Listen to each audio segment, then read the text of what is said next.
नमस्कार सभी future pilots को। आप देख रहे हैं पायलट प्रिपरेशन।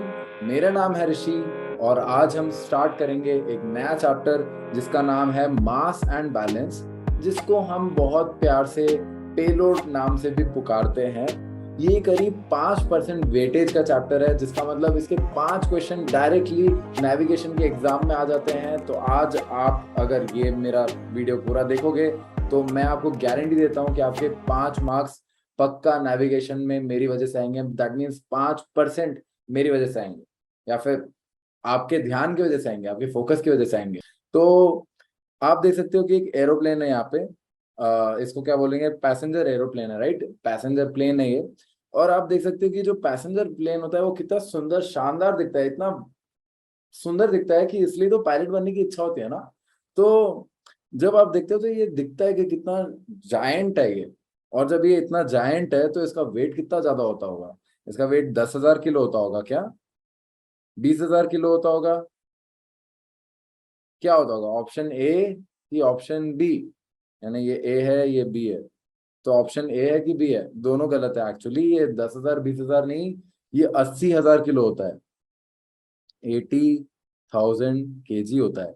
और कभी कभी ये 90,000 kg भी हो सकता है। 100,000 kg मतलब 1 लाख किलो भी हो सकता है। तो मैं क्या बोल सकता हूँ कि मेरा एक औसतन जो मैं ले सकता हूँ, वो एवरेज जो ले सकता हूँ वो मैं ले लेता हूँ 80 टन। 80 टन होता है एक पैसेंजर प्लेन का वेट। और ये इस वेट के साथ ऐसे उड़ने लग जाता है भाई। ऐसे कैसे उड़ सकता है? कोई भी चीज इतनी जो भारी है वो उड़ने कैसे लग गई है? लाइक इस बात पे अगर आपको शौक नहीं हो रहा तो होना चाहिए ना। जस्ट बिकॉज आप बैठ चुके हो उस प्लेन में डजंट मीन कि आप ये बेसिक प्रिंसिपल ही भूल जाओ कि यार ये बहुत सरप्राइजिंग एलिमेंट है। बहुत ही सरप्राइजिंग चीज है कि ये उड़ रहा है। जबकि ईगल जो होती है वो भी 2-3 किलो की होती होगी, और छोटी छोटी चिड़िया होती है वो ऐसे से छोटे छोटे पर अपने हिला हिला के कितना तो चल पाती है। बट ये तो 1,000 किलोमीटर तक चला जाता है, 2,000 किलोमीटर तक चला जाता है, और ज्यादा थकता भी नहीं है। तो ये क्या है इसके पीछे? बहुत अच्छे स्ट्रॉन्ग इंजन तो है ही, बट वो एनर्जी किस चीज से आती है? वो फ्यूल से आती है। इसका मतलब ये है कि ये एयरक्राफ्ट जो होते हैं ना, वो बहुत ज्यादा फ्यूल खाते हैं। और वैसे फ्यूल कौन सा होता है इनमें?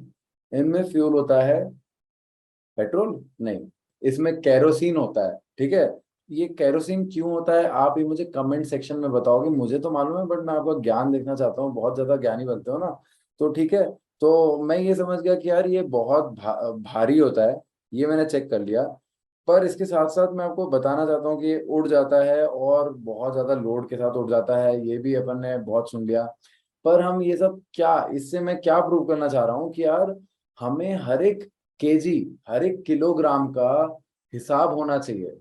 अब क्या क्या चीजें उड़ रही है मुझे वो मालूम होना चाहिए, क्योंकि अगर मेरे पास ईंधन कम पड़ गया तो मैं ऊपर ही गिर जाऊंगा, ऊपर से ही गिर जाऊंगा डायरेक्टली, ऐसे फॉल फ्लैट कर दूंगा। उसको स्टॉल बोलते हैं। ठीक है। और अगर मेरे पास ईंधन ज्यादा हो गया तो क्या होगा कि मेरे को ईंधन का जो वेट है वो भी कैरी करके ए से भी ट्रैवल करना पड़ेगा, मुंबई से गोवा। तो आप जहां पे भी जा रहे हो, आप एक्स्ट्रा फ्यूल क्यों कैरी करो? उसका भी आपको कॉस्ट लग रहा है ना। तो इस पूरे चैप्टर में हम डिफरेंट मासेस को कैलकुलेट करेंगे, ताकि हम ये चेक कर पाए कि हमें कितना ज्यादा लोड ले जाना चाहिए, या फिर हम कितना लोड ले जा सकते हैं, हम कितना फ्यूल ले जा सकते हैं, या फिर हम कितने पैसेंजर या कार्गो ले जा सकते हैं। उसके हिसाब से ही हम उतने ही लोगों को ले जाएंगे, उतना ही फ्यूल ले जाएंगे। तो सारा ये कैलकुलेशन होगा। तो हम सबसे पहले देखते हैं बेसिक एम्प्टी मास। तो सबसे पहला टर्म होता है बेसिक एम्प्टी मास, जिसके अंदर कुछ चीजें आती है। तो बेसिक एम्प्टी मास हियर जो जो भी होता है बेसिक एम्प्टी मास, ये याद रखो फिजिक्स एंथुसियास्ट की, यहाँ पे बेसिक एम्प्टी मास और बेसिक एम्प्टी वेट दोनों चीज सेम होती है। वेट और मास दोनों सेम होता है, इंटरचेंजेबल होता है। तो यहाँ पे अपना ज्ञान मत लगाना कि यार सर बेसिक एम्प्टी मास तो डिफरेंट होता है, बेसिक एम्प्टी वेट तो डिफरेंट होता होगा, ऐसा मत सोचना। कभी भी इंटरचेंजेबल होगा पूरे चैप्टर में यहाँ पे। तो बेसिक एम्प्टी मास के अंदर क्या क्या आता है? एयरप्लेन मास आएगा सबसे पहले, ऑफ कोर्स। सबसे पहले क्या आएगा? एयरप्लेन मास आएगा, क्योंकि जो एयरप्लेन एयरबस या बोइंग मैन्युफैक्चर करेगा वो डायरेक्टली हम उसको कैलकुलेट करेंगे कि वो कितना मास का है, उसका क्या वेट है, विद इलेक्ट्रॉनिक्स या जो भी वो बन के आया है, विद ग्लास शील्ड एंड जो भी आया है तो वैसा ही उसको अपन कैलकुलेट कर लेंगे। उसके अलावा जो एडिशनल चीजें होती है हम उसको एडिशनली कैलकुलेट करते हैं, जैसे कि यूजेबल फ्लूइड। यूजेबल फ्लूइड में अपना हाइड्रोलिक ऑयल होता है। हाइड्रोलिक ऑयल, हाइड्रोलिक ऑयल कहाँ पे यूज होता है? हाइड्रोलिक ऑयल में जो कि यूज होता है एलेरॉन में। एलेरॉन हो गया, अपना रडर हो गया, गियर हो गया, जी, GEAR। तो हम इसको यहाँ पे यूज करते हैं। तो ये हो गया अपना यूजेबल फ्लूइड। और नॉन यूजेबल या फिर अनयूजेबल फ्लूइड होता है the fuel which can not be used by the engine. तो ये अनयूजेबल फ्लूइड वो वाला फ्लूइड होता है जो कि इंजन यूज नहीं कर सकता। ठीक है। तो ये दो तरह की चीज हो गई कि ये फ्यूल होता है, ठीक है, which can not be use by the engine, यानी because of the fuel tank का शेप, कुछ रीजंस के कारण वो इंजन कभी वो फ्यूल को यूज ही नहीं कर सकता। उसके बाद आता है हमारा लुब्रिकेटिंग ऑयल, जो कि हमारे इंजन को लुब्रिकेट करता है।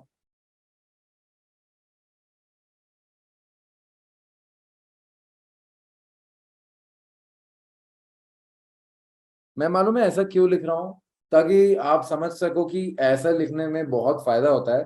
मैं तो मेरी भाषा में लिखता हूँ, जब भी मैं कोई नोट्स बनाता हूँ ना, तो मैं हिंदी इंग्लिश दोनों लिखता हूँ, क्योंकि उससे मेरे को हमेशा के लिए याद रहता है वो। तो मैंने बस ऐसे लिख के बता दिया कि आप भी इसको यूज कर सकते हैं। उसके अलावा और क्या होता है इसमें, फायर एक्सटिंग्विशर होता है। तो फायर एक्सटिंग्विशर का भी वेट हम कैलकुलेट कर सकते हैं। तो आप देख सकते हो कि we try to calculate every single thing. उसके अलावा हम पायरोटेक्निक भी यूज करते हैं एरोप्लेन में। उसके अलावा हमारे पास इमरजेंसी ऑक्सीजन मास्क रहता है। तो कभी भी अगर केबिन प्रेशर लो या हाई या कुछ भी हुआ, तो उसके कारण जो ऑक्सीजन की डेफिशिएंसी होती है, तो वो मैनेज करने के लिए जो इमरजेंसी ऑक्सीजन होता है उसका भी वेट कैलकुलेट किया जाता है और वो भी इसमें डाला जाता है। ये सारी चीजें किस में आ रही है? ये सारी चीजें बेसिक एम्प्टी मास में आती है। इसको अपन BEM भी बोलते हैं। ठीक है। तो ये आ गई। उसके अलावा इमरजेंसी ऑक्सीजन के अलावा और क्या आता है? इलेक्ट्रॉनिक इक्विपमेंट आता है। तो एडिशनल इलेक्ट्रॉनिक इक्विपमेंट जो कि अदर देन जो कॉकपिट में इलेक्ट्रॉनिक इक्विपमेंट है, उसके अलावा जो भी चीजें रहती हैं उनको हम एडिशनली कैलकुलेट करते हैं। तो समरी में क्या बोल सकते हैं कि बेसिक एम्प्टी मास, जिसको हम टेयर वेट भी बोलते हैं, एक नया टर्म है जो आप सीख गए अभी। तो बेसिक एम्प्टी मास जो है उसको टेयर वेट भी बोलते हैं। उसमें क्या होता है, मास ऑफ द एयरक्राफ्ट तो होता है जो मैन्युफैक्चर्ड जैसा हुआ है। उसके अलावा बेसिक इक्विपमेंट जो कि जैसे फायर एक्सटिंग्विशर हो गया, ऑक्सीजन मास्क हो गया, और अनयूजेबल फ्यूल हो गया, और ऑयल हो गया। तो ये सारी चीजें हो गई इसमें। तो ये समरी भी हमारी खत्म हो गई। अब देखते हैं कि इसके अलावा और कौन सा टाइप का वेट होता है जो कि इंपॉर्टेंट होता है। तो पहले हम एक क्वेश्चन पूछते हैं, वो है कि can aircraft operate in the above case? क्या एयरक्राफ्ट ऑपरेशनल है? क्या एयरक्राफ्ट खुद से फ्लाई हो सकता है? खुद से फ्लाई नहीं होता ना। कहीं ना कहीं ये खुद में ही आंसर दे दिया इसमें कि खुद से फ्लाई नहीं होता। दैट मीन्स कि मुझे कुछ और चीज ऐड करनी पड़ेगी। Is the aircraft ready to go? वापस मैंने एक और बार वही क्वेश्चन पूछा, क्योंकि मुझे लगा कि शायद यहाँ पे वो समझ में नहीं आया होगा आपको। तो मैंने यहाँ पे एक और बार वही क्वेश्चन पूछा। और aircraft is never ready to go without you guys, which is pilots.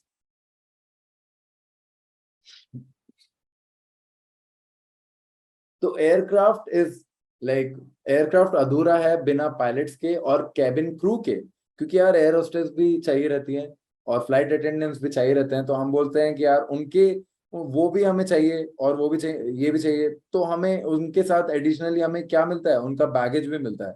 तो टोटल हम इनको क्या बोलते हैं? Cabin crew, air air crew बोल सकते हैं ना। तो air crew plus their crew baggage, right. हम इसको एयर क्रू और क्रू बैगेज बोल सकते हैं। उसके अलावा हमें केटरिंग का भी सामान चाहिए, खाना पीना भी चाहिए। कभी कभी नूडल्स मिलता है, कभी कभी बिरयानी मिलती है, जो कि इतनी खास नहीं रहती, और सारी चीज बहुत ज्यादा हाइक रहती है, प्राइस हाइक। खैर वो सब भूलो। तो हम ये बोल सकते हैं कि ये भी हमें ऐड करना पड़ेगा, केटरिंग वाला मटेरियल। और इधर पैकेज वाटर जो रहता है, जो कि अगेन बहुत ज्यादा 40-50 रुपए का रहता है, शायद मालूम नहीं। तो ये पैकेज वाटर, वाटर बॉटल, ये भी हमें ऐड करना पड़ेगा। और लैबोरेटरी केमिकल्स जो होते हैं, जो कि टॉयलेट में यूज होते हैं, ऑफ कोर्स लैबोरेटरी केमिकल उधर ही यूज होंगे, तो वो भी हम ऐड करते हैं। तो अब आप ये देख सकते हो कि मैं इसका एयर क्रू का भी वेट देखूंगा और क्रू बैगेजेस उनका भी वेट देखूंगा।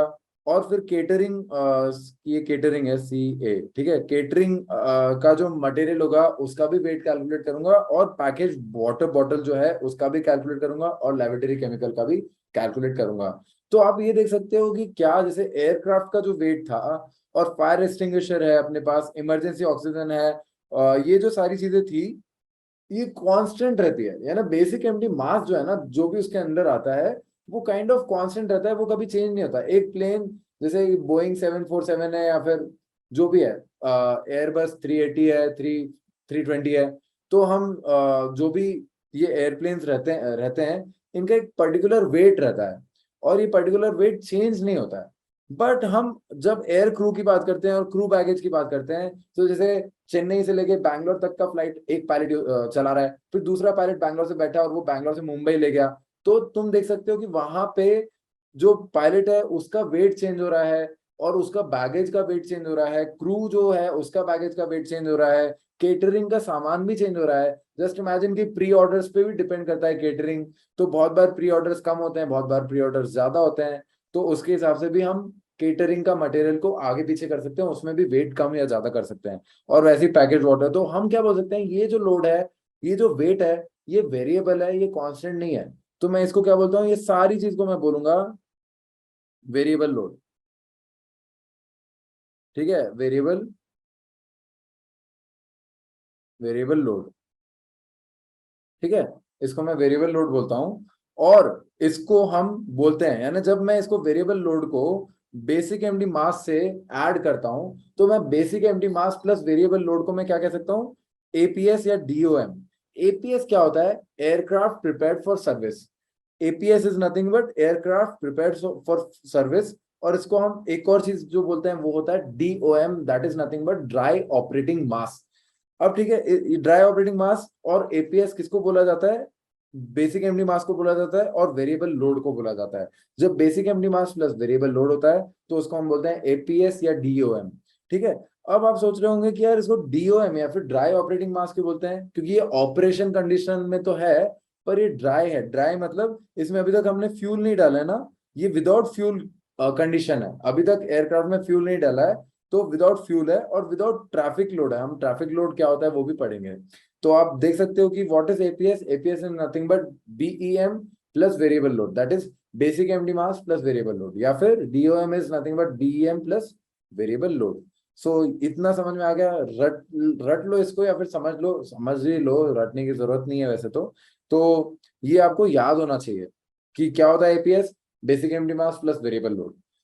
तो now aircraft is fit to go, but why it is made at the first place. एक बहुत ही स्पिरिचुअल क्वेश्चन मैंने इधर फेंक दिया आपके मुंह पे, वो है कि aircraft is fit to go, यानी जैसे आप बोलते हो ना कि मैं बहुत फिट टू रन हूँ, वैसे ही वो फिट टू गो है।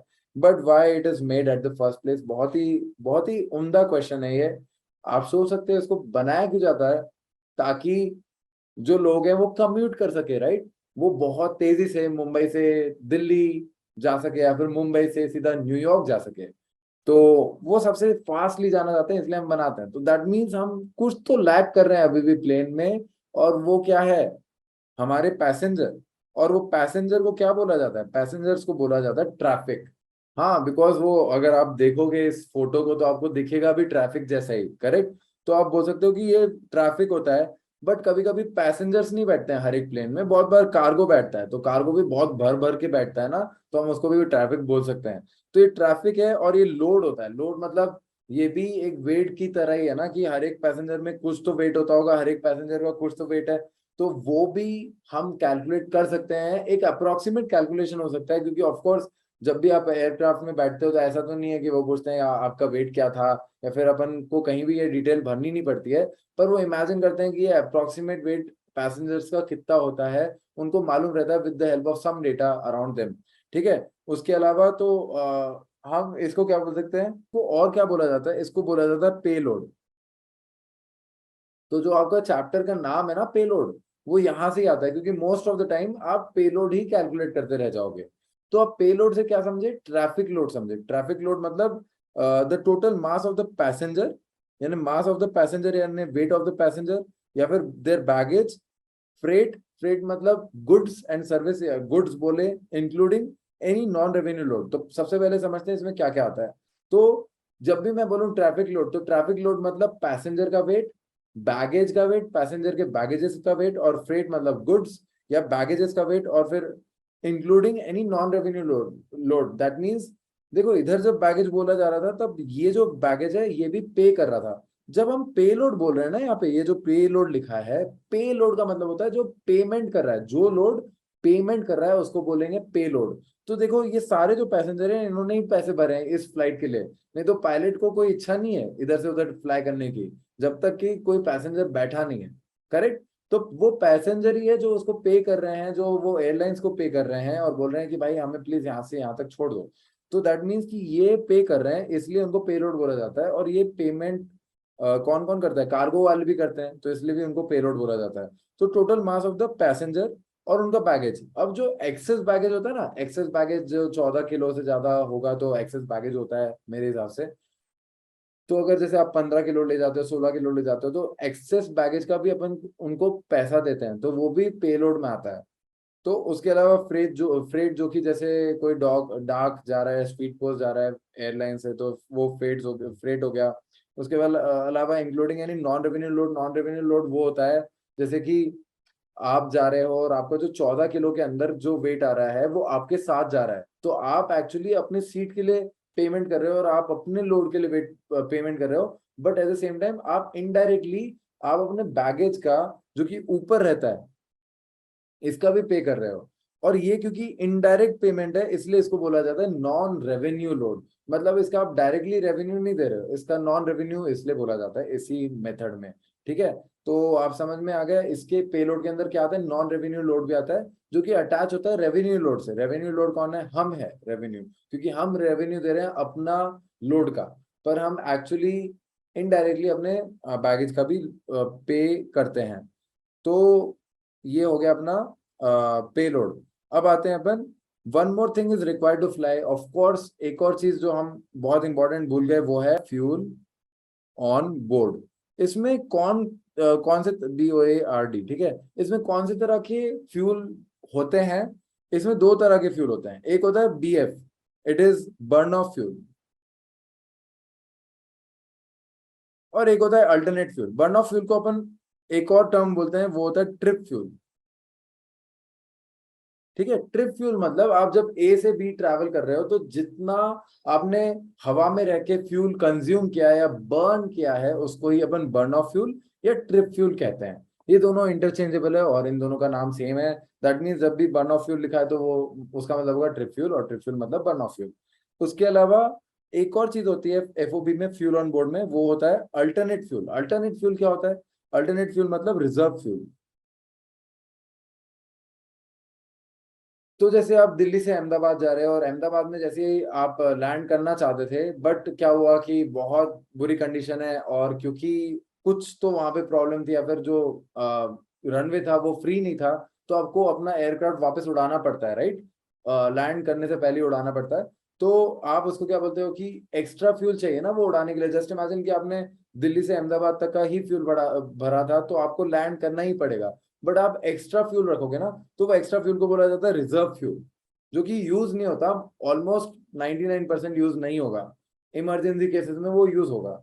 तो रिजर्व फ्यूल ट्रिप फ्यूल का पार्ट नहीं होता, वो अलग पार्ट होता है। प्लस रिजर्व फ्यूल में वो भी फ्यूल आता है जो कि यूज नहीं हो पाता है, वो भी रिजर्व फ्यूल के अंदर आता है।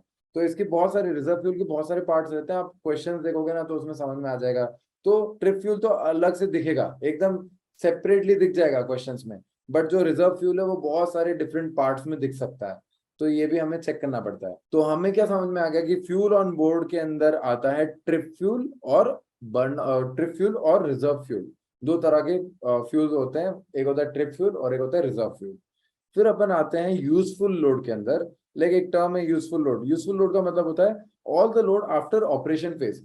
तो यूजफुल लोड क्या होगा, मेरे लिए पेट्रोल बहुत यूजफुल है, और आफ्टर ऑपरेशन यानी जब मैं जानता हूं कि मेरा aircraft is ready to go, उसके बाद मैं क्या क्या चीज है जो कि यूजफुल है, वो है फ्यूल ऑन बोर्ड, जो कि पेट्रोल ऑन बोर्ड और उसके अलावा मेरा पेलोड।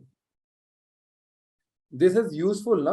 अगर पेलोड ही नहीं है, अगर मेरे पास करेंसी नहीं आ रही है उसको, तो मेरे को यूज ही नहीं है उसको फ्लाई करने का। तो ऐसे करके इसको रट लो, याद कर लो, या फिर समझ लो कि यूजफुल लोड जब भी पूछा जाए तो उसका मतलब होता है एफओबी प्लस पेलोड। ठीक है, अब इसके आगे बढ़ते हैं अपन। इसके अलावा आता है अपना टर्म एक और, zero fuel mass. Zero fuel mass क्या होता है? Total mass of the plane. जब plane, total mass of the plane हम कब बोला जाएगा? जब कोई प्लेन है वो टेक ऑफ के लिए रेडी होगा, उसके पहले उसके पास जो भी मास होगा या जो भी वेट होगा वो होगा total mass of the plane. तो जो टोटल मास ऑफ प्लेन है उसमें से अगर मैं माइनस कर दूं फ्यूल ऑन बोर्ड तो वो हो जाएगा ZFM। ठीक है, तो जो total mass of the plane है उसमें से अगर मैं फ्यूल को हटा दूं तो वो हो जाएगा जीरो फ्यूल मास। वो हो जाएगा क्या? जीरो फ्यूल मास। तो मेरे को ये समझ में आ गया। अब MZFM क्या होता होगा? बहुत ही बेसिक है। जब भी ZFM MZFM, जब भी एम आ जाए ना तो डरना ही नहीं है बिल्कुल, ये वही होता है जो पहले लिखा था। तो ये होता है मैक्सिमम जीरो फ्यूल मास। बहुत सारे ऐसे फालतू के टर्म्स आएंगे जो कि सेम ही मीनिंग के रहेंगे पर बोलेंगे कि मैं डिफरेंट हूँ, बट ये ना बोलते हैं ना कि सब, सारे लोग बोलते हैं कि मेरी वाली डिफरेंट थी, बट ऐसा कुछ नहीं रहता, सबकी सेम रहती है। तो वैसे ही यहाँ पे भी ये MZFM और ZFM सेम ही होता है काइंड ऑफ। इसको बोल देते हैं मैक्सिमम परमिसिबल मास। मैक्सिमम लिख दिया बस, इससे कुछ बदला नहीं। Maximum permissible mass of an airplane with no fuel. ठीक है, तो जब MZFM मतलब जीरो फ्यूल मास ही होता है। तो अगेन इसमें क्या नहीं होगा, वो फ्यूल ऑन बोर्ड नहीं होगा इसमें भी। तो इससे भी डरना नहीं, आगे बढ़ते हैं अपन। इसके बाद आता है ऑपरेशनल मास या ऑपरेटिंग मास। ऑपरेटिंग मास होता है without which the aircraft can not function. तो बताइए आप, ऑपरेटिंग मास में क्या क्या आना ही चाहिए जिसके बिना एयरक्राफ्ट फ्लाई ही नहीं कर सकता? क्या पेलोड के बिना एयरक्राफ्ट फ्लाई कर सकता है? हाँ, अगर जस्ट इमेजिन कि एयरलाइंस को ऐसे ही घुमाना है प्लेन को, तो क्या वो बिना पैसेंजर्स के घुमा सकती है प्लेन को? ऑफ कोर्स घुमा सकती है। तो मैं इसमें पेलोड नहीं लिखूंगा, तो मैंने इसको काट दिया। तो इसमें क्या आना चाहिए? इसमें आना चाहिए FOB, क्योंकि फ्यूल ऑन बोर्ड, फ्यूल तो होना ही चाहिए ना। अगर फ्यूल ही नहीं है तो फिर वो प्लेन कैसे उड़ेगा? ठीक है, फ्यूल ऑन बोर्ड होना चाहिए, प्लस इसमें बेसिक एमडी मास होना चाहिए और वेरिएबल लोड होना चाहिए। करेक्ट। तो FOB तो है हमारे पास, और बेसिक एमडी मास और वेरिएबल लोड को क्या बोला जाता है? ड्राई ऑपरेटिंग मास या एयरक्राफ्ट प्रिपेयर फॉर सर्विस बोला जाता है। तो मैं क्या बोल सकता हूँ इसको? FOB plus DOM। तो मेरा ऑपरेटिंग मास क्या होता है? FOB होता है प्लस DOM होता है। मेरा यूजफुल मास क्या होता है या फिर यूजफुल लोड क्या होता है? FOB प्लस पे लोड होता है। ये याद आ गया? ऐसे ही रिमेंबर रखो, हमेशा के लिए याद रखो, क्योंकि ये बहुत बेसिक है। कोई डरावना चीज नहीं है, इसको नोट करते जाओ अगर कभी भूल रहे हो तो। इसके अलावा आता है हमारा रैम्प फ्यूल या ब्लॉक फ्यूल। तो अगेन रैम्प फ्यूल या ब्लॉक फ्यूल में क्या होता है? इसमें फ्यूल ऑन बोर्ड तो होता है, बट ये रैम्प फ्यूल है। रैम्प फ्यूल मतलब लैंड पे फ्यूल जो टोटल होता होगा। रैम्प मतलब, रैम्प क्या होता है? रैम्प वॉक होता है ना, तो स्टेज वॉक होता है। स्टेज वॉक मतलब लैंड पे जो वॉक होता है, राइट? तो वी कैन से कि रैम्प मतलब लैंड पे। तो हमने already trip fuel plus reserve fuel तो कर दिया है, जो कि होता है FOB। प्लस इसमें क्या होता होगा? इसमें होता होगा टैक्सी फ्यूल। तो जब एयरक्राफ्ट आता है ना टैक्सी से, या फिर एयरक्राफ्ट जब लैंड करता है उसके बाद भी टैक्सी करता है, तो वो होता है टैक्सी फ्यूल। तो टैक्सी फ्यूल आता है इसमें, प्लस इसमें स्टार्टअप फ्यूल भी आता होगा।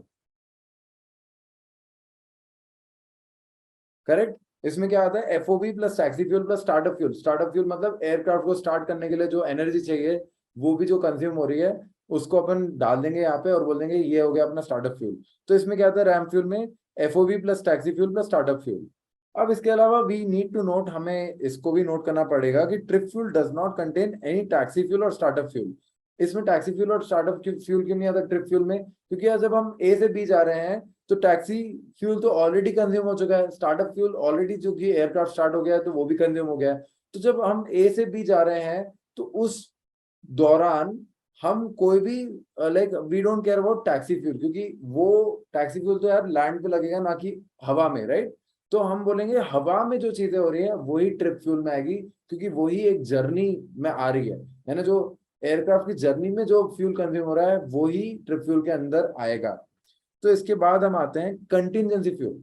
कंटिजेंसी फ्यूल क्या होता है? The fuel which is required to compensate winds. तो जो भी फ्यूल है जो कि हम एयरक्राफ्ट के विंग्स में भरेंगे, तो वो उससे उसका वेट स्टेबल करेगा विंग्स का, और वो क्या करेगा? कंपनसेट करेगा विंड्स को। अगर हैवी विंड्स आ रही है साइड से, साइड विंड्स आ रही है, स्टारबोर्ड विंड आ रही है या पोर्ट टाइप ऑफ विंड आ रही है, तो हम उसको कंपनसेट करने के लिए we can use contingency fuel. अब ये कंटिजेंसी फ्यूल जो है, ये रिजर्व फ्यूल का पार्ट होगा या ट्रिप फ्यूल का पार्ट होगा?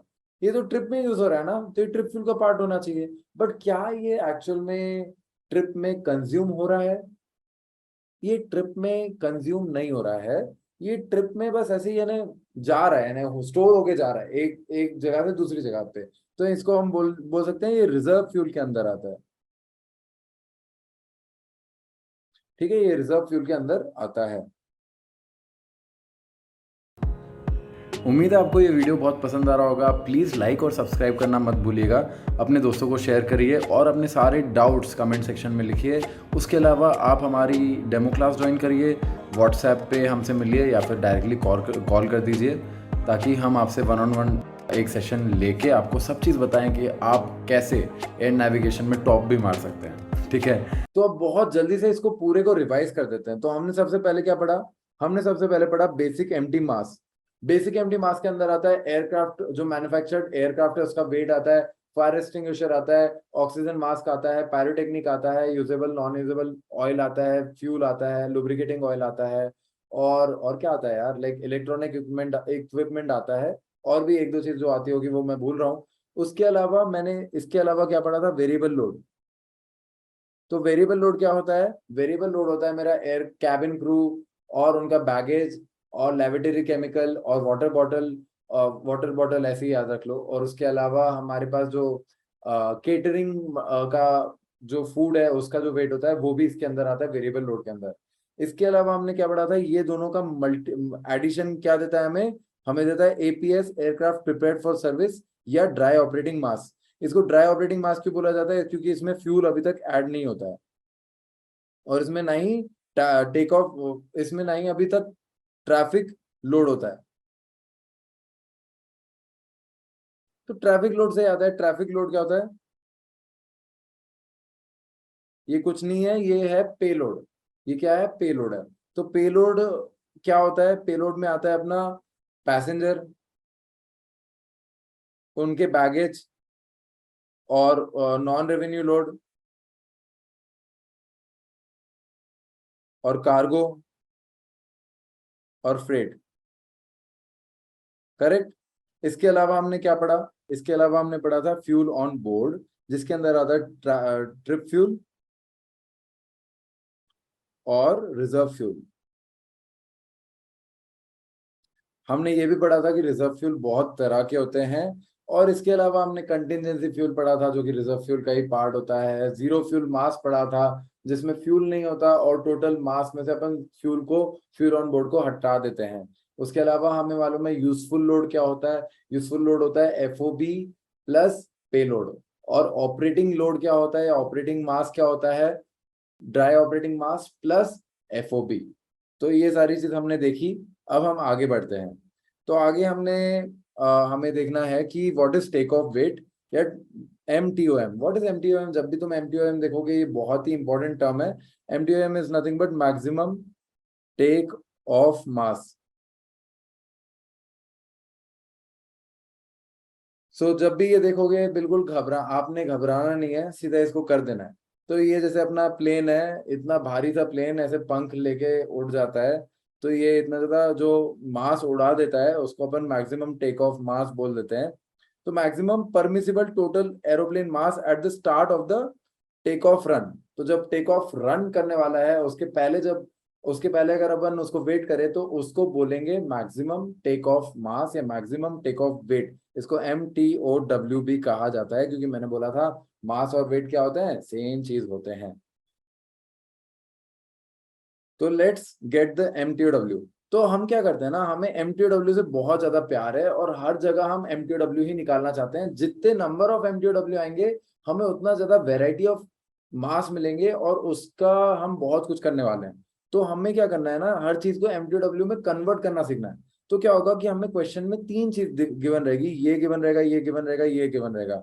तो हमें तीनों को MTOW या MTOM में कन्वर्ट करना है। तो ये तो ऑलरेडी कन्वर्टेड है, तो इसको मेरे को फर्क नहीं पड़ता है, इसको मेरे को कन्वर्ट करने की जरूरत नहीं है। इसका मतलब क्या है, मैक्सिमम टेक ऑफ वेट। अब MLW क्या होता है, MLW क्या होता है, MLW होता है मैक्सिमम लैंडिंग वेट। ठीक है, मैक्सिमम लैंडिंग वेट होता है ये। और ये MZFW तो मैंने बताया था, मैक्सिमम जीरो फ्यूल वेट होता है। तो मैक्सिमम टेक ऑफ वेट, जब आप टेक ऑफ कर रहे हो तो आपका क्या वेट होता होगा, ये तो डायरेक्टली हमें मिल गया।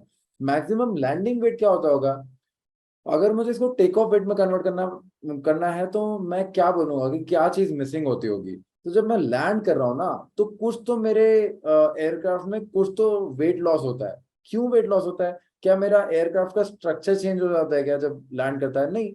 क्या मेरे नंबर ऑफ पैसेंजर कम हो जाते हैं, एक दो पैसेंजर क्या पैराशूट लेके निकल जाते हैं क्या, नहीं, ऐसा भी नहीं है। ये कोई फाइटर प्लेन नहीं है, तो ना ही ये कोई बंजी जंपिंग हो रहा है, या मालूम नहीं जो भी होता है।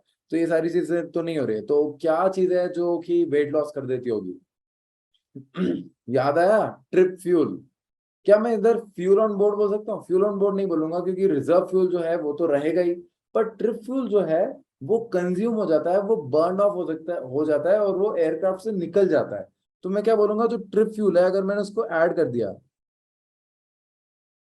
तो मेरे को क्या मिल जाएगा, MTOW2 मिल जाएगा। ठीक है, तो ये मेरा MTOW2 मिल गया। फिर मेरे को MTOW इधर से भी निकालना है, MZFW से भी निकालना है। तो मुझे मालूम है कि MZFW में क्या नहीं रहता, उसमें टोटल मास में से फ्यूल ऑन बोर्ड हटा देते हैं तब MZFW बनता है। तो अगर मैंने हटाने वाली चीज को ऐड कर दिया तो मेरे को क्या मिल जाएगा, MTOW वापस मिल जाएगा। तो अगर मैंने इसमें FOB को ऐड कर दिया तो मुझे क्या मिल जाएगा, जीरो फ्यूल वेट में, मैक्सिमम जीरो फ्यूल वेट में मैंने फ्यूल ही ऐड कर दिया तो मुझे क्या मिल जाएगा, MTOW3 मिल जाएगा। तो मैंने क्यों बोला कि ये 1 है, ये 2 है, ये 3 है, क्योंकि इन तीनों का जो वैल्यू आता है वो डिफरेंट आता है, क्योंकि ऑफ कोर्स जो इनका थियोरेटिकल मैनर होता है ये डिफरेंट होता है। MTOW1 is not equal to MTOW2 is not equal to MTOW3। ये ऐसा नहीं होता कि तीनों वैल्यू सेम आनी चाहिए सर, ऐसा नहीं नहीं होता। ठीक है, तो अब हमें मालूम है कि MTOW क्या होता है, और जबकि फॉर्मूले में MTOW3 नहीं यूज होते, एक यूज होता है। मैं बताऊंगा कि कैसे यूज करना है। तो उसके पहले अपन फॉर्मूला तो सीख जाए। तो MTW क्या होता है, maximum take off weight. Take off जब कर रहे हैं तो कौन सा वेट ऐड किया जाता है, टेक ऑफ वेट में क्या क्या हो रहा होगा। टेक ऑफ वेट में फ्यूल ऑन बोर्ड होता होगा, प्लस इसमें क्या होता होगा, बेसिक एमडी मास होता होगा, और वेरिएबल लोड भी होता होगा क्योंकि कैबिन क्रू और कैबिन बैगेज ये सारी चीजें भी होती होगी। और बेसिक एमडी मास यानी जिसमें ऑफ कोर्स एयरक्राफ्ट होगा ना, first of all manufactured aircraft, उसमें फायर एक्सटिंग्विशर सब चीज होती होगी। तो मैं क्या बोलूंगा, FOB plus BEM plus variable load, तो उसको क्या बोल सकता हूँ मैं, dry operating mass. So that will be dry operating mass, FOB plus DOM plus, और क्या होता होगा, पैसेंजर्स भी होते होंगे, ट्रैफिक भी होता होगा, दैट मीन्स मेरे को पेलोड भी मिलता होगा। तो ये बहुत ही स्टैंडर्ड फॉर्मूला है, इसको लाइफ टाइम के लिए मरते दम तक भूलना ही नहीं है, कभी भी नहीं भूलना है ये। शपथ खा लो, कसम खा लो कि भाई ये भूलना ही नहीं। करेक्ट। तो क्या होगा, ये MTW is equal to FOB plus DOM plus payload होता है। तो मेरा रूल 1 क्या कहता है, अब क्योंकि मेरे पास 3 MTW है ना, तो मेरे पास वेराइटी है। जब भी इंसान के पास चॉइसेस रहती है ना, वो बिगड़ जाता है, वो बोलता है कि यार मैं तो बेस्ट चीज लूंगा लाइफ में। तो वैसे ये रूल 1 भी कह रहा है कि to calculate maximum payload we take the lowest of the three, यानी उसका चॉइस क्या है कि यार मैं लोएस्ट ऑफ द थ्री लूंगा।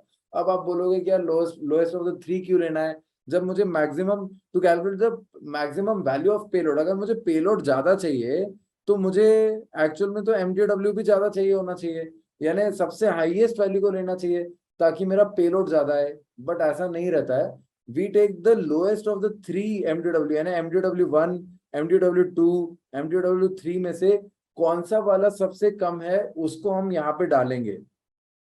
ठीक है, उनमें से एक को हम यहाँ पे डालेंगे जो सबसे कम रहेगा, ना कि जो सबसे ज्यादा रहेगा। ठीक है, उसको क्यों डालेंगे हम, ऐसे ऐसे क्यों कर रहे हैं हम, क्योंकि हमें पेलोड तो निकालना है बट एक सेफ पेलोड निकालना है। दैट मीन्स अगर to calculate the maximum minimum payload I need, यानी मैं चाहता हूं कि मेरे पैसेंजर्स तो आए बट एक सेफ अमाउंट ऑफ पैसेंजर आए, यानी मैं हाईएस्ट वैल्यू भी ले सकता हूँ, बट हाईएस्ट वैल्यू जो होगी ना वो सेफ नहीं होगी, वो एप्लीकेबल, ना कि एप्लीकेबल, एप्लीकेबल हर जगह नहीं होगी। तो कोई भी चीज जो यूनिवर्सली एप्लीकेबल हो, वो है सबसे लोएस्ट वैल्यू जो है वो यूनिवर्सली एप्लीकेबल होगी, और वो हर चीज को झेल पाएगी। यानी कोई भी वेदर में हमने अगर पैसेंजर लोड जो है वो उतना ही लिया जितना हमने lowest of the three value से निकाला, तो वो हमेशा सरवाइव कर पाएगा वो। तो मैं क्या करूंगा, पेलोड की पहले लिख दूंगा, payload is equals to MTOW minus FOB minus DOM। MTOW 1 या 2 या 3 में से लोएस्ट जो होगा उसको हम इधर डाल देंगे MTOW में। करेक्ट, इतना समझ में आ गया। अब हम देखते हैं rule 2। To calculate maximum fuel that can be carried on board, we take lowest of the first two. तो टू कैलकुलेट मैक्सिमम फ्यूल का मतलब है मैक्सिमम फ्यूल ऑन बोर्ड। तो जब भी हमें फ्यूल ऑन बोर्ड कैलकुलेट करना है इंस्टेड ऑफ पेलोड, जब भी हमें फ्यूल ऑन बोर्ड कैलकुलेट करना है, हम lowest of the first two लेते हैं, ना कि लोएस्ट ऑफ द थ्री लेते हैं। अब आप सोच रहे होंगे कि यार MZFW से क्या दुश्मनी हो गई कि उसको नहीं लेना है। तो आप समझो कि MZFW में क्या आता है, मैक्सिमम जीरो फ्यूल वेट आता है, maximum zero fuel weight plus FOB आता है। तो ये मेरे को MTW3 देता है, तो मैं इसको लिखूंगा MTW3 equals to FOB plus DOM plus payload. Correct, but अगर मैं MTOW3 भी कंसिडर करता हूँ ना, तो मेरा FOB कैंसिल हो जाता है। तो अगर मैं FOB कैलकुलेट करना चाहता हूँ, वो तो ऑलरेडी कैंसिल हो चुका है क्योंकि ये दोनों की वैल्यू सेम होगी। करेक्ट, सो इसलिए हम MZFW को गंदा इग्नोर करते हैं जब मुझे FOB चाहिए। मैं lowest of the first two लूंगा, ठीक है। तो इसमें क्या होगा कि to calculate maximum fuel on board that can be carried on board, so we take the lowest of the first two values. Okay, तो MTW1 और MTW2 से हमें मिल जाएगा। तो इससे हम क्या क्या सीखे, पहले वापस हम एक और बार वो फॉर्मूला याद कर लेते हैं। MTW is nothing but APS मतलब DOM, ड्राई ऑपरेटिंग मास होता है ये, ठीक है। APS plus FOB plus payload, fuel on board plus payload. और हमें एक और चीज क्या मालूम है, ऑपरेटिंग वेट क्या होता है। ऑपरेटिंग यानी ये O और ये O, देखो। तो हम बोलेंगे कि dry operating mass operating weight होता है प्लस FOB ऑपरेटिंग वेट होता है, ठीक है। अब पेलोड क्या होता है, यानी अब हमारा यूजफुल लोड जो है वो क्या होता है। यूजफुल लोड होता है फ्यूल ऑन बोर्ड और पेलोड, जब इन दोनों को मिक्स कर देते हैं तो हमें मिल जाता है यूजफुल लोड, ठीक है। और फॉर्मूला क्या है, MTW is to APS plus FOB plus payload. तो ये सारी चीजें एकदम कंठस्थ होनी चाहिए। इसके बाद हम आगे बढ़ते हैं। अब क्वेश्चन में जाने से पहले आपको कुछ और चीजें बता देता हूं, क्योंकि ये चीजें बाद में आपको टेंशन नहीं देनी चाहिए, बहुत आसान चीज है। फर्स्ट है structural limitation. These are the limits up to which aircraft can be loaded. Any load beyond this will be endangering the structure and hence is not acceptable. इसका मतलब ये है कि एक स्ट्रक्चर रहता है कोई भी, जैसे स्क्वायर है, क्यूबॉइड है, क्यूब है और स्फीयर है। तो इन सब स्ट्रक्चर का एक लिमिटेशंस रहता है। वैसे ही एक एयरक्राफ्ट का जो स्ट्रक्चर है ना, उसका कुछ लिमिटेशंस होता है। अगर हम उस पर्टिकुलर अमाउंट ऑफ लोड से ज्यादा उस स्ट्रक्चर पे लोड डाल रहे हैं, उस पे ज्यादा प्रेशर डाल रहे हैं, फोर्स डाल रहे हैं ना, तो वो स्ट्रक्चर ब्रेक हो सकता है, बेंड हो सकता है, टूट सकता है। तो हमें कभी भी उस स्ट्रक्चर को मेंटेन करते हुए जाना पड़ता है, क्योंकि उससे ज्यादा जो होगा वो endangering the structure and hence it will be not acceptable होगा। तो हम हमेशा वो स्ट्रक्चरल लिमिटेशंस के अंदर ही सारे लोड्स को रखते हैं, ठीक है। उसको बोलते क्या है, हम बोलेंगे MSLM is nothing but maximum structural landing mass. तो जब भी ये लिखा जाए ना, तो एस को गोली मारना, सीधा लिखना MLM, तो ये हो जाएगा अपना मैक्सिमम लैंडिंग मास।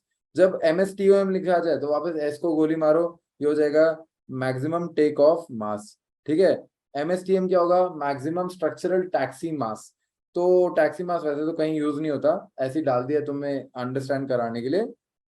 उसके अलावा मैक्सिमम जीरो फ्यूल मास तो ऑलरेडी मालूम है, ये क्या होता है, ये होता है अपना zero fuel mass which is MTOW minus FOB होता है मैक्सिमम जीरो फ्यूल मास। तो अब इसके अलावा स्ट्रक्चरल मास अपन ने पढ़ लिया, स्ट्रक्चरल लिमिटेशन पढ़ लिया। अब अपन आते हैं परफॉर्मेंस लिमिटेशन। बोलते हैं ना यार, जैसे अपन फुटबॉल खेलते हैं बारिश के समय पे, तो हमारा परफॉर्मेंस अच्छा नहीं रहता, बट मस्ती बहुत होती है, फन बहुत होता है, बट इतना अच्छा परफॉर्मेंस नहीं होता क्योंकि अपन स्लाइड करते हैं, स्किड करते हैं। बट अगर बारिश नहीं आ रही होती है तो अपना परफॉर्मेंस ज्यादा अच्छा होता है। सिमिलरली लाइक एयरक्राफ्ट क्या होता है ना, उसका परफॉर्मेंस डिपेंड करता है बहुत सारे एक्सटर्नल एनवायरमेंटल फैक्टर में, जैसे कि सच एज रनवे। रनवे जैसा होगा, अगर जैसे मान रनवे ही खराब है, ब्रोकन है या कुछ है, तो भी available for the take off and landing उस पर भी बहुत डिपेंड करता है कि कैसे। अगर रनवे स्लिपरी है तो वो भी एक इशू होगा। Weather conditions like temperature, pressure, winds and precipitation, मतलब हैवी रेन, तो इससे भी हमारा जो परफॉर्मेंस है एयरक्राफ्ट का वो वेरी करेगा। और रेट ऑफ क्लाइंब और अल्टीट्यूड रिक्वायरमेंट, यानी और रिक्वायरमेंट फॉर ऑब्स्टिकल क्लियरेंस और इंजन का इशू।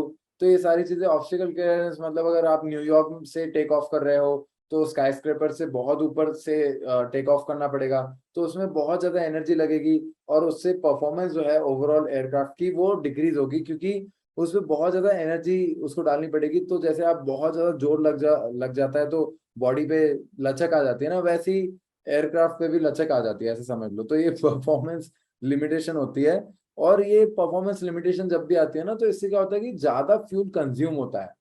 तो इसलिए जब भी ऐसे जैसे हाई टेम्परेचर हो रहा है, लो टेम्परेचर हो रहा है, एक्सट्रीम टेम्परेचर है, एक्सट्रीम प्रेशर है, विंड्स है, हाई अमाउंट ऑफ रेनफॉल है, इससे फ्यूल कंजम्पशन ज्यादा हो जाता है। तो हमें क्या करना पड़ता है, वेट को रिड्यूस करना पड़ता है। तो performance requirement have effects on limiting the weight, हमें वेट को रिड्यूस करना पड़ता है सो दैट हमारा जो एयरक्राफ्ट है वो सब चीज को हैंडल कर पाए तब भी। ठीक है। तो जब भी ऐसे चीजें आएगी तो इसमें हम बोलते हैं इसको पीएलएलएम है, यानी पीएलएलएम मतलब एमएलएम ही है, मैक्सिमम लैंडिंग मास होगा। इसको अपन PLLM, that means performance limited landing mass भी बोला जा सकता है। पीएलटीओएम है तो अपन इसको वापस बोल सकते हैं MTOM, that is nothing but maximum take off mass. या फिर PLTOM is nothing but performance limited take off mass. RLM is restricted landing mass, that is nothing but MLM again. और आरटीओएम क्या है, रेस्ट्रिक्टेड टेक ऑफ मास, जो कि again एमटीओएम ही है। तो ऐसे करके कभी भी आपने क्या करना है, घबराना नहीं है, सीधा बढ़ते जाना है। अब जब हमें सब कुछ पता है तो हम सीधा गेट सेट और गो कर लेते हैं, सीधा क्वेश्चंस पे चले जाते हैं। तो पहला क्वेश्चन देखते हैं। पहला क्वेश्चन बोल रहा है the traffic load includes passenger mass, baggage mass, but exclude any non revenue load. तो ट्रैफिक लोड में क्या क्या होता है याद करो, क्या उसमें एनीथिंग एक्सक्लूड होता है? यानी ट्रैफिक लोड में होता है अपना पैसेंजर, उनका bag, cargo, plus non revenue load. Correct.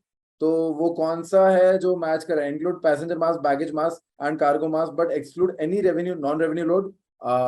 Any non revenue load exclude कर रहा है ये, तो फिर ये नहीं होगा। Include passenger mass, baggage mass, cargo mass and any non revenue load, of course this is the correct answer. Include passenger mass, baggage mass and any non revenue load but exclude cargo. तो ये exclude cargo हो रहा है जबकि include हो रहा है, तो अगेन ये कॉन्ट्रोवर्शियल हो रहा है।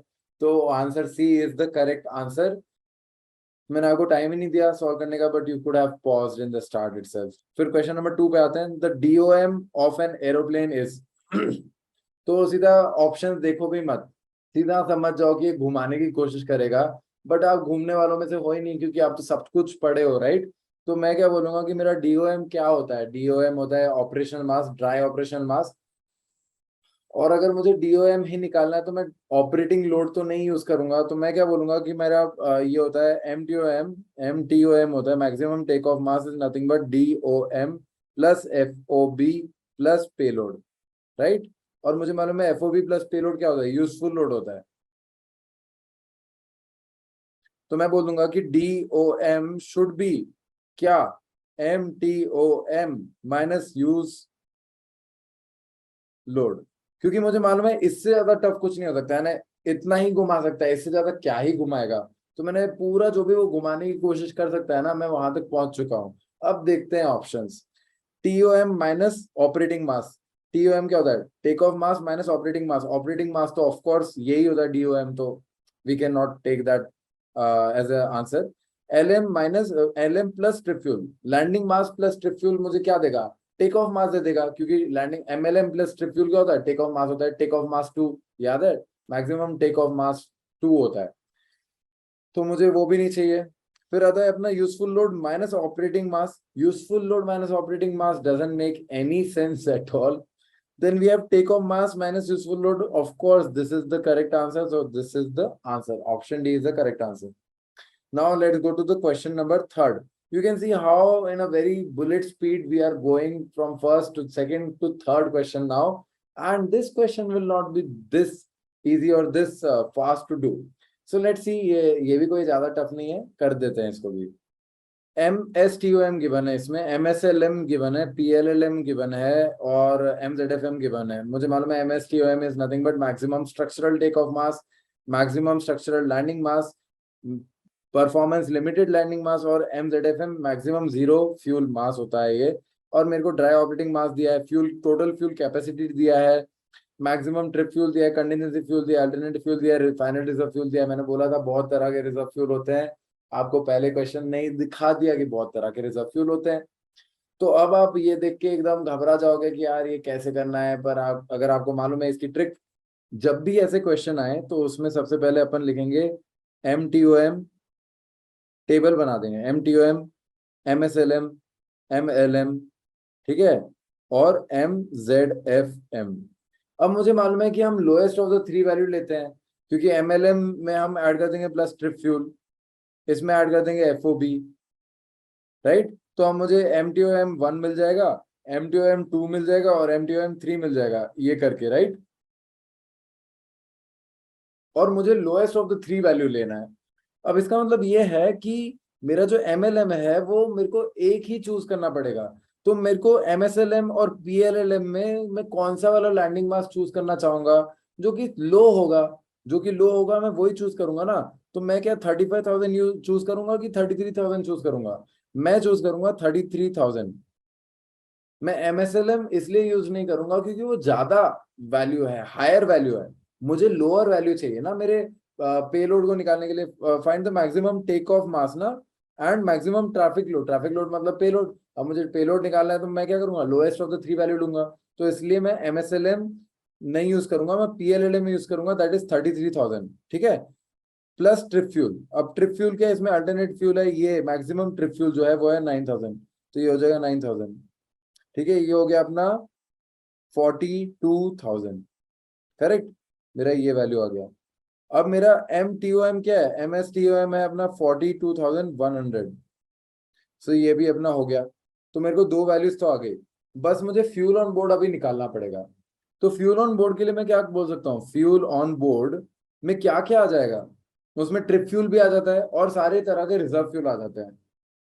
तो ट्रिप फ्यूल हो जाएगा 9,000, प्लस कंटिजेंसी फ्यूल हो जाएगा 1,000, प्लस अल्टरनेट फ्यूल हो जाएगा 500, प्लस फाइनल रिजर्व फ्यूल हो जाएगा 400. ठीक है, प्लस क्या टोटल फ्यूल कैपेसिटी होगा 12,500. क्या ये भी होगा?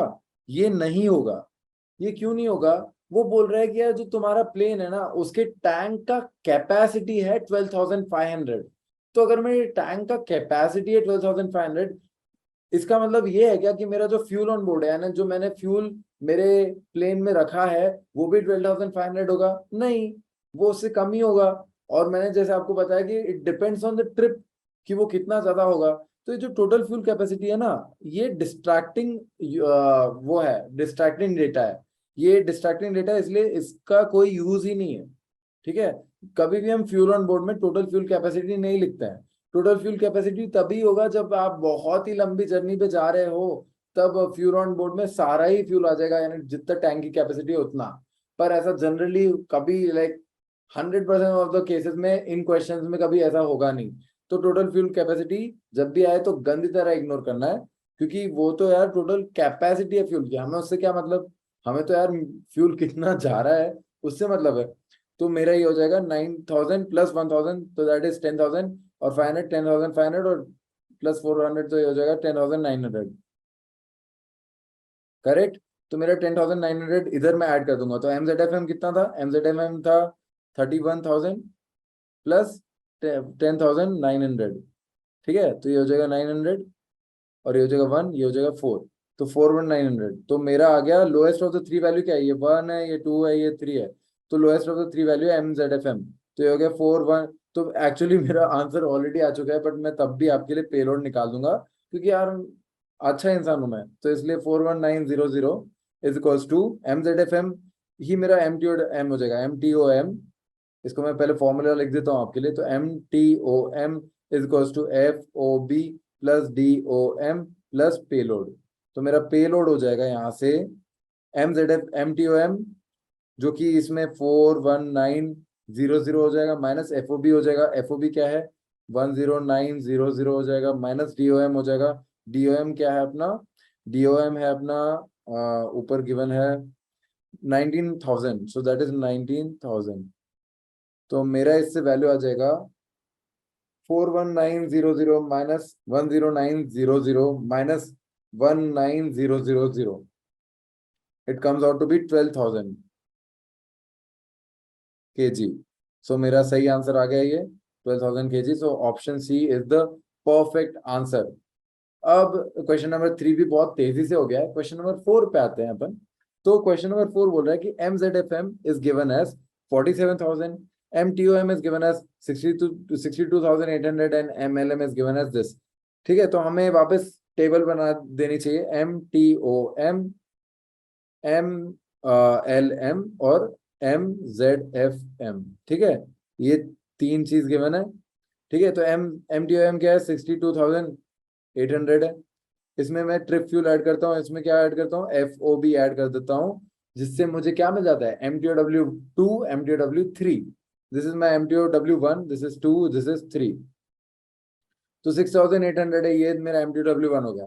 MLM क्या है? MLM है 54900। इसमें मुझे अब ट्रिप फ्यूल ऐड करना है। और MZFM में क्या ऐड करना है? 47,000 में मुझे FOB ऐड करना है। देखते हैं वो कैसा आएगा।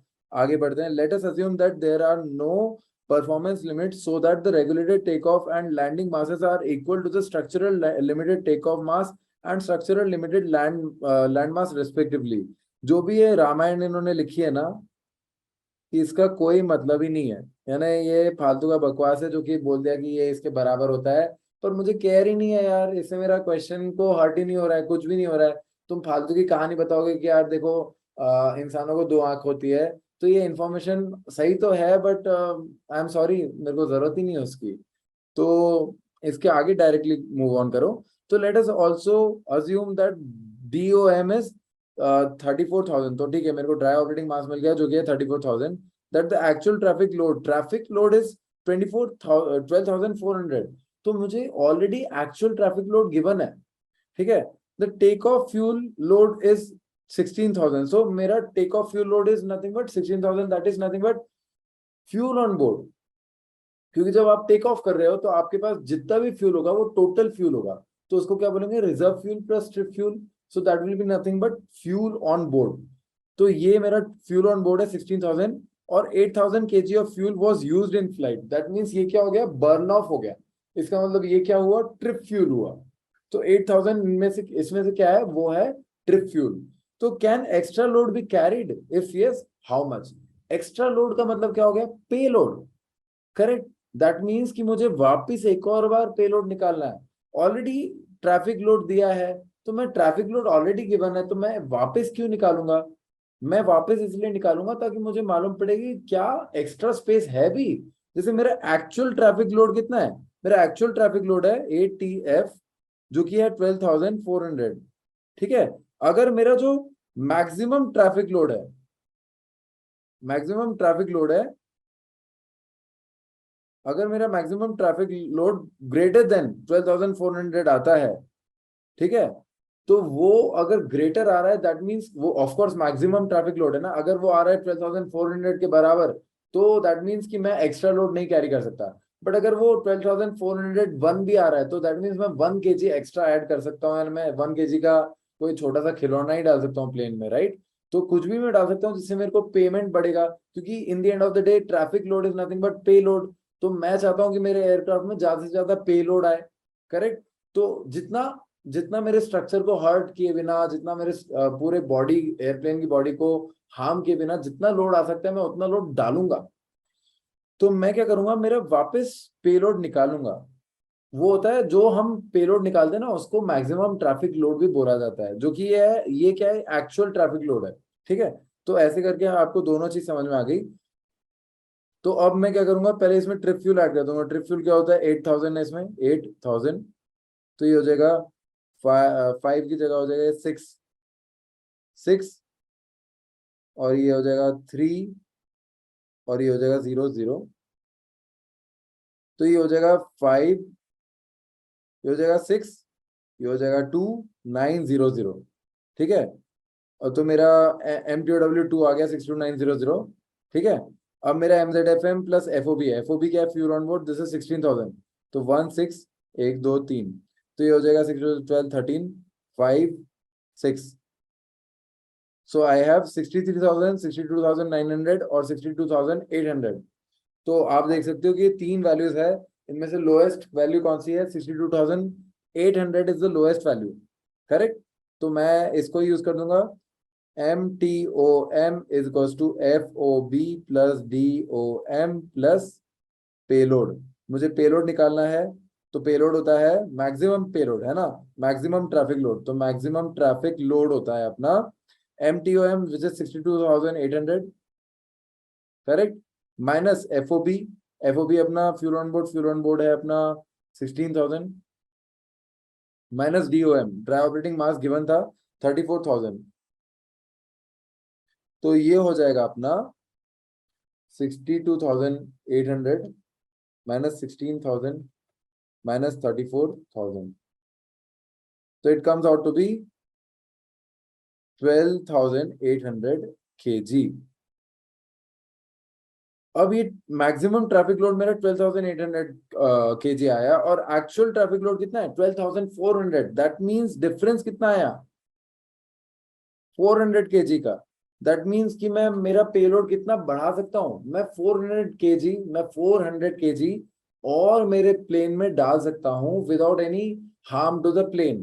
तो मैं 100% में वो 400 kg डालूंगा, तो इफ यस तो हाँ यस है आंसर, और how much 400 kg will be the answer, ठीक है। अब आते हैं अपन फिफ्थ क्वेश्चन पे, क्योंकि अपन डायरेक्टली है ना एक के बाद एक क्वेश्चन करते जाते हैं ताकि जल्दी से भी खत्म हो और आपको समझ में भी आ रहा होगा होपफुली। तो डायरेक्टली अपन फिफ्थ क्वेश्चन पे कूद जाते हैं। फिफ्थ क्वेश्चन कह रहा है कि aircraft weight without fuel and payload is 90 ton. Weight without fuel and payload is what, जब टोटल मास में से मैं पेलोड हटा दूं और फ्यूल हटा दूं, फ्यूल ऑन बोर्ड हटा दूं, तो क्या बचा, मेरा ड्राई ऑपरेटिंग मास बचा ना। तो ये हो जाएगा of course aircraft prepared for service हो जाएगा, ये इसको APS भी बोला जा सकता है या फिर इसको बोला जा सकता है ड्राई ऑपरेटिंग मास, करेक्ट, इसको बोला जा सकता है ड्राई ऑपरेटिंग मास, करेक्ट। तो ये दोनों चीज में से एक बोला जा सकता है। तो ये अपना हो गया ड्राई ऑपरेटिंग मास, हमें क्या गिवन है, ड्राई ऑपरेटिंग मास गिवन है, ये हो गया अपना DOM।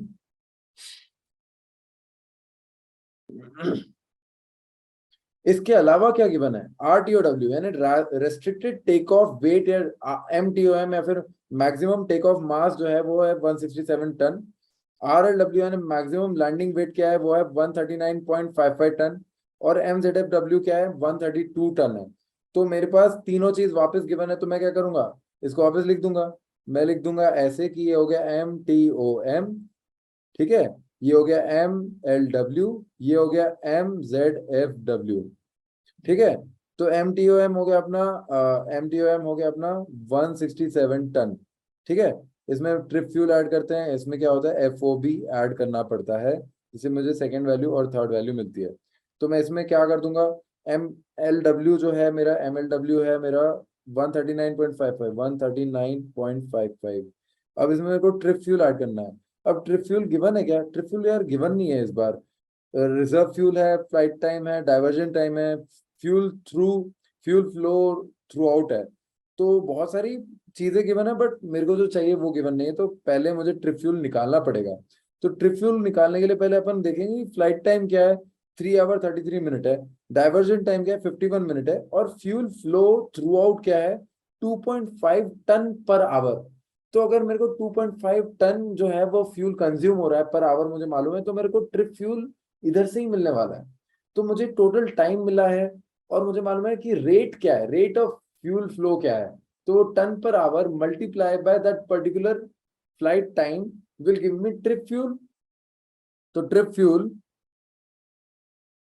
Is equals to 3 hour, ये फ्लाइट टाइम जो है 3 आवर 33 मिनट मल्टीप्लाइड बाय ये फ्यूल फ्लो थ्रू आउट जो है 2.5 टन पर आवर, इसको 2.5 टन पर आवर से मल्टीप्लाई कर दिया, this is hour and this is this is hour multiplied by ton per hour will give me ton, that is weight. तो मुझे total trip fuel का weight मिल जाएगा। तो इसको मैं मल्टीप्लाई करूंगा 3 hour 33 minute multiplied by 2.5 will give me 8 hour 52 minute, that is not required क्योंकि वेट चाहिए, तो मैं इसको वापस चेंज करूंगा। So this will B 8.875 ton.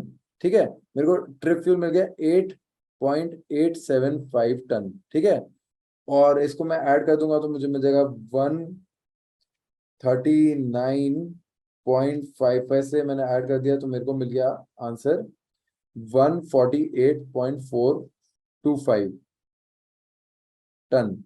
ठीक है, तो ये मेरे को सेकेंड वैल्यू मिल गई। ठीक है, 148.425 टन मिल गया। अब मेरे को ट्रिप फ्यूल मिल गया है, दैट इज अब मेरे को ट्रिप फ्यूल मिल गया that is 8.875। What is this diversion time? Again diversion time क्या होगा? ये रिजर्व फ्यूल का पार्ट होगा, क्योंकि डाइवर्जन कब होता है? जब मैं अपना जब लैंड करने वाला हूँ उसको डाइवर्ट कर रहा हूँ, तो वो लैंड करने से मैं डाइवर्ट कर रहा हूँ, वो कब होगा? जब मैं रिजर्व फ्यूल को यूज करूंगा, राइट? सो डाइवर्जन टाइम गिवन है 51 मिनट। ये मेरा किसका पार्ट होगा? ये मेरा रिजर्व फ्यूल का पार्ट होगा। तो diversion time will give me diversion load. Diversion load मतलब ये जो टाइम है इसमें, जिसमें डाइवर्जन टाइम जितना कंज्यूम हो रहा है उसमें पेट्रोल भी तो कंज्यूम हो रहा होगा ना। तो डाइवर्जन लोड क्या होगा? 51 यानी 0 hour 51 minute, 0 hour 51 minute multiplied by 2.5 ton per hour, right? तो it will give me 0 hour 51 minute 00 second multiplied by 2.5 will give me 2.125 ton. ये जो हुआ ये रिजर्व फ्यूल का पार्ट हुआ। तो अगर मेरे को फ्यूल ऑन बोर्ड निकालना है तो मैं सारा रिजर्व फ्यूल ऐड कर दूंगा और ट्रिप फ्यूल भी ऐड कर दूंगा। तो रिजर्व फ्यूल सारा गिवन है, रिजर्व फ्यूल 3 टन प्लस ये 2.125, तो 3 ton plus 3 plus 2.125 plus 8.875. This gives me 0.875 plus 3 will give me 14. So this gives me 14 ton. Correct? तो मेरा FOB क्या हो गया? 14 टन। तो मेरा MZFW क्या था? 132 टन। 132 प्लस 14 हो गया, ये हो गया 6, ये हो गया 4, ये हो गया 1 टन। तो मेरा सबसे लोएस्ट वैल्यू क्या है? 146 टन मेरा लोएस्ट वैल्यू है। तो मैं इसको ही यूज कर लूंगा and find the maximum take off weight and payload. तो मैक्सिमम टेक ऑफ वेट क्या हुआ? 146 टन हुआ। और पेलोड क्या हुआ? पेलोड होता है MTOW3 this time minus FOB minus DOM, right? तो ये हो जाएगा 146 माइनस FOB कितना है? FOB है अपना 14 माइनस DOM कितना है? ड्राई ऑपरेटिंग मास। ड्राई ऑपरेटिंग मास गिवन है 90 ton, so this is 90, so I will say 146 minus 14 minus 90 will give me 42, so answer is 42 ton is my payload। Start करते हैं अपन सिक्स्थ क्वेश्चन। सिक्स्थ क्वेश्चन कह रहा है load sheet load sheet reads aircraft weight no fuel no payload. No fuel no payload क्या होता है? DOM होता है। तो ये क्या हो गया? मेरा DOM हो गया। Maximum take off weight given है, रूट फ्यूल गिवन है। रूट फ्यूल क्या होता है? एक्सक्लूडिंग रिजर्व बोला है। दैट मीन्स ये क्या हो गया? मेरा ट्रिप फ्यूल हो गया। ट्रिप फ्यूल हो गया ये, करेक्ट? मेरा ट्रिप फ्यूल है 18,200। रिजर्व फ्यूल क्या है? 3,000 kg। और फिर if maximum landing weight is given, MZFW given है, वापस क्या बना दो? सीधा टेबल बना दो, ज्यादा बिना सोचे। तो ये क्या हो जाएगा? MTOM हो जाएगा, ये हो जाएगा MLM और ये हो जाएगा MZFM। ठीक है, तो MTOM क्या है अपना? मैक्सिमम टेक ऑफ वेट हो जाएगा 99,000। MLM क्या हो जाएगा मेरा? Maximum landing weight plus trip fuel होता है प्लस FOB होता है, राइट? तो मैक्सिमम लैंडिंग वेट में ये हो जाएगा 76500। MZFM हो जाएगा 74000। अब इसमें मुझे क्या ऐड करना है, ट्रिप फ्यूल ऐड करना है। ट्रिप फ्यूल होता है 18,200। सो मेरे को मिल गया यहाँ पे 700 और ये हो गया 14,789। तो 947 हो गया ये। और ये FOB, अब FOB क्या है, fuel on board. Fuel on board है मेरा, रिजर्व फ्यूल इज 3000 और इसमें रूट फ्यूल ट्रिप फ्यूल है 18,200। तो मेरा टोटल फ्यूल ऑन बोर्ड क्या हो गया, 18,000 प्लस 3,000 होता है 21,000 और ये 200 है तो 21,200 हो जाएगा ये। तो मेरा आंसर आ जाएगा ये 200 और ये हो गया 5, ये हो गया 789। तो 95200 हो गया। तो मुझे क्या फाइंड आउट करना है, maximum take off weight and maximum payload is carried and maximum payload when maximum payload is carried, है ना। तो मैं इसमें क्या कर दूंगा, पेलोड निकालना है वापस in the end of the day. मेरे को मैक्सिमम टेक ऑफ वेट क्या मिल गया, 94700, है ना। ये मेरा मैक्सिमम टेक ऑफ वेट हो गया 94700। सो आई will say 94700 is equals to FOB। FOB क्या है मेरा, FOB फ्यूल ऑन बोर्ड है मेरा 21,200 प्लस DOM इज 63,200, है ना, ऊपर इधर गिवन है DOM प्लस पेलोड ही निकालना है मुझे। तो PL, या फिर इसको क्या बोल सकते हैं अपन, मैक्सिमम ट्रैफिक लोड भी बोलते हैं अपन। तो ये हो जाएगा 94700 minus 21200 minus 63200 give me 10300 kg। तो इससे मेरा मैक्सिमम ट्रैफिक लोड आ गया है, दैट इज 10300 kg या फिर 10,300 kg। अब अपन सेवेंथ क्वेश्चन पे कूद पड़ते हैं डायरेक्टली। तो सेवेंथ क्वेश्चन कह रहा है the empty mass of an aeroplane. Empty mass का मतलब क्या हुआ, बेसिक एम्प्टी मास हुआ। तो ये हो गया BEM is given as 44,800. Operational item including crew standard mass is 1060 kg are 23,000 kg. That means operational item क्या होता है, वेरिएबल लोड होता है। मोस्टली ऑपरेशनल आइटम होता है वेरिएबल लोड। तो मुझे गिवन है BEM और मुझे मिल गया ये वेरिएबल लोड। तो BEM प्लस वेरिएबल लोड क्या होता है, ये होता है DOM, right. BEM plus variable load is nothing but DOM। और if the maximum zero fuel mass is given as 65,500, तो मुझे ZFM given है। तो maximum traffic load which could be carried is, मुझे मालूम है क्या है, MTOW is equals to FOB plus DOM plus payload। अब मुझे मालूम है MTOM तो गिवन नहीं है, मुझे MZFW गिवन है। तो MZFW क्या होगा, MZFW में क्या नहीं होता, FOB नहीं होता। अगर FOB नहीं होता तो मैं बोल सकता हूँ कि MZFW is nothing but DOM plus payload, क्योंकि इसमें FOB तो नहीं होता है। तो ये होता है DOM प्लस पेलोड हो गया ये, राइट। तो मुझे इससे क्या आ जाएगा, मैक्सिमम ट्रैफिक लोड आ जाएगा, क्योंकि payload is nothing but MTL, maximum traffic load. तो MTL is MZFW minus DOM। MZFW क्या है, 65500 माइनस DOM क्या है, DOM हो गया अपना 44,800 plus 2300.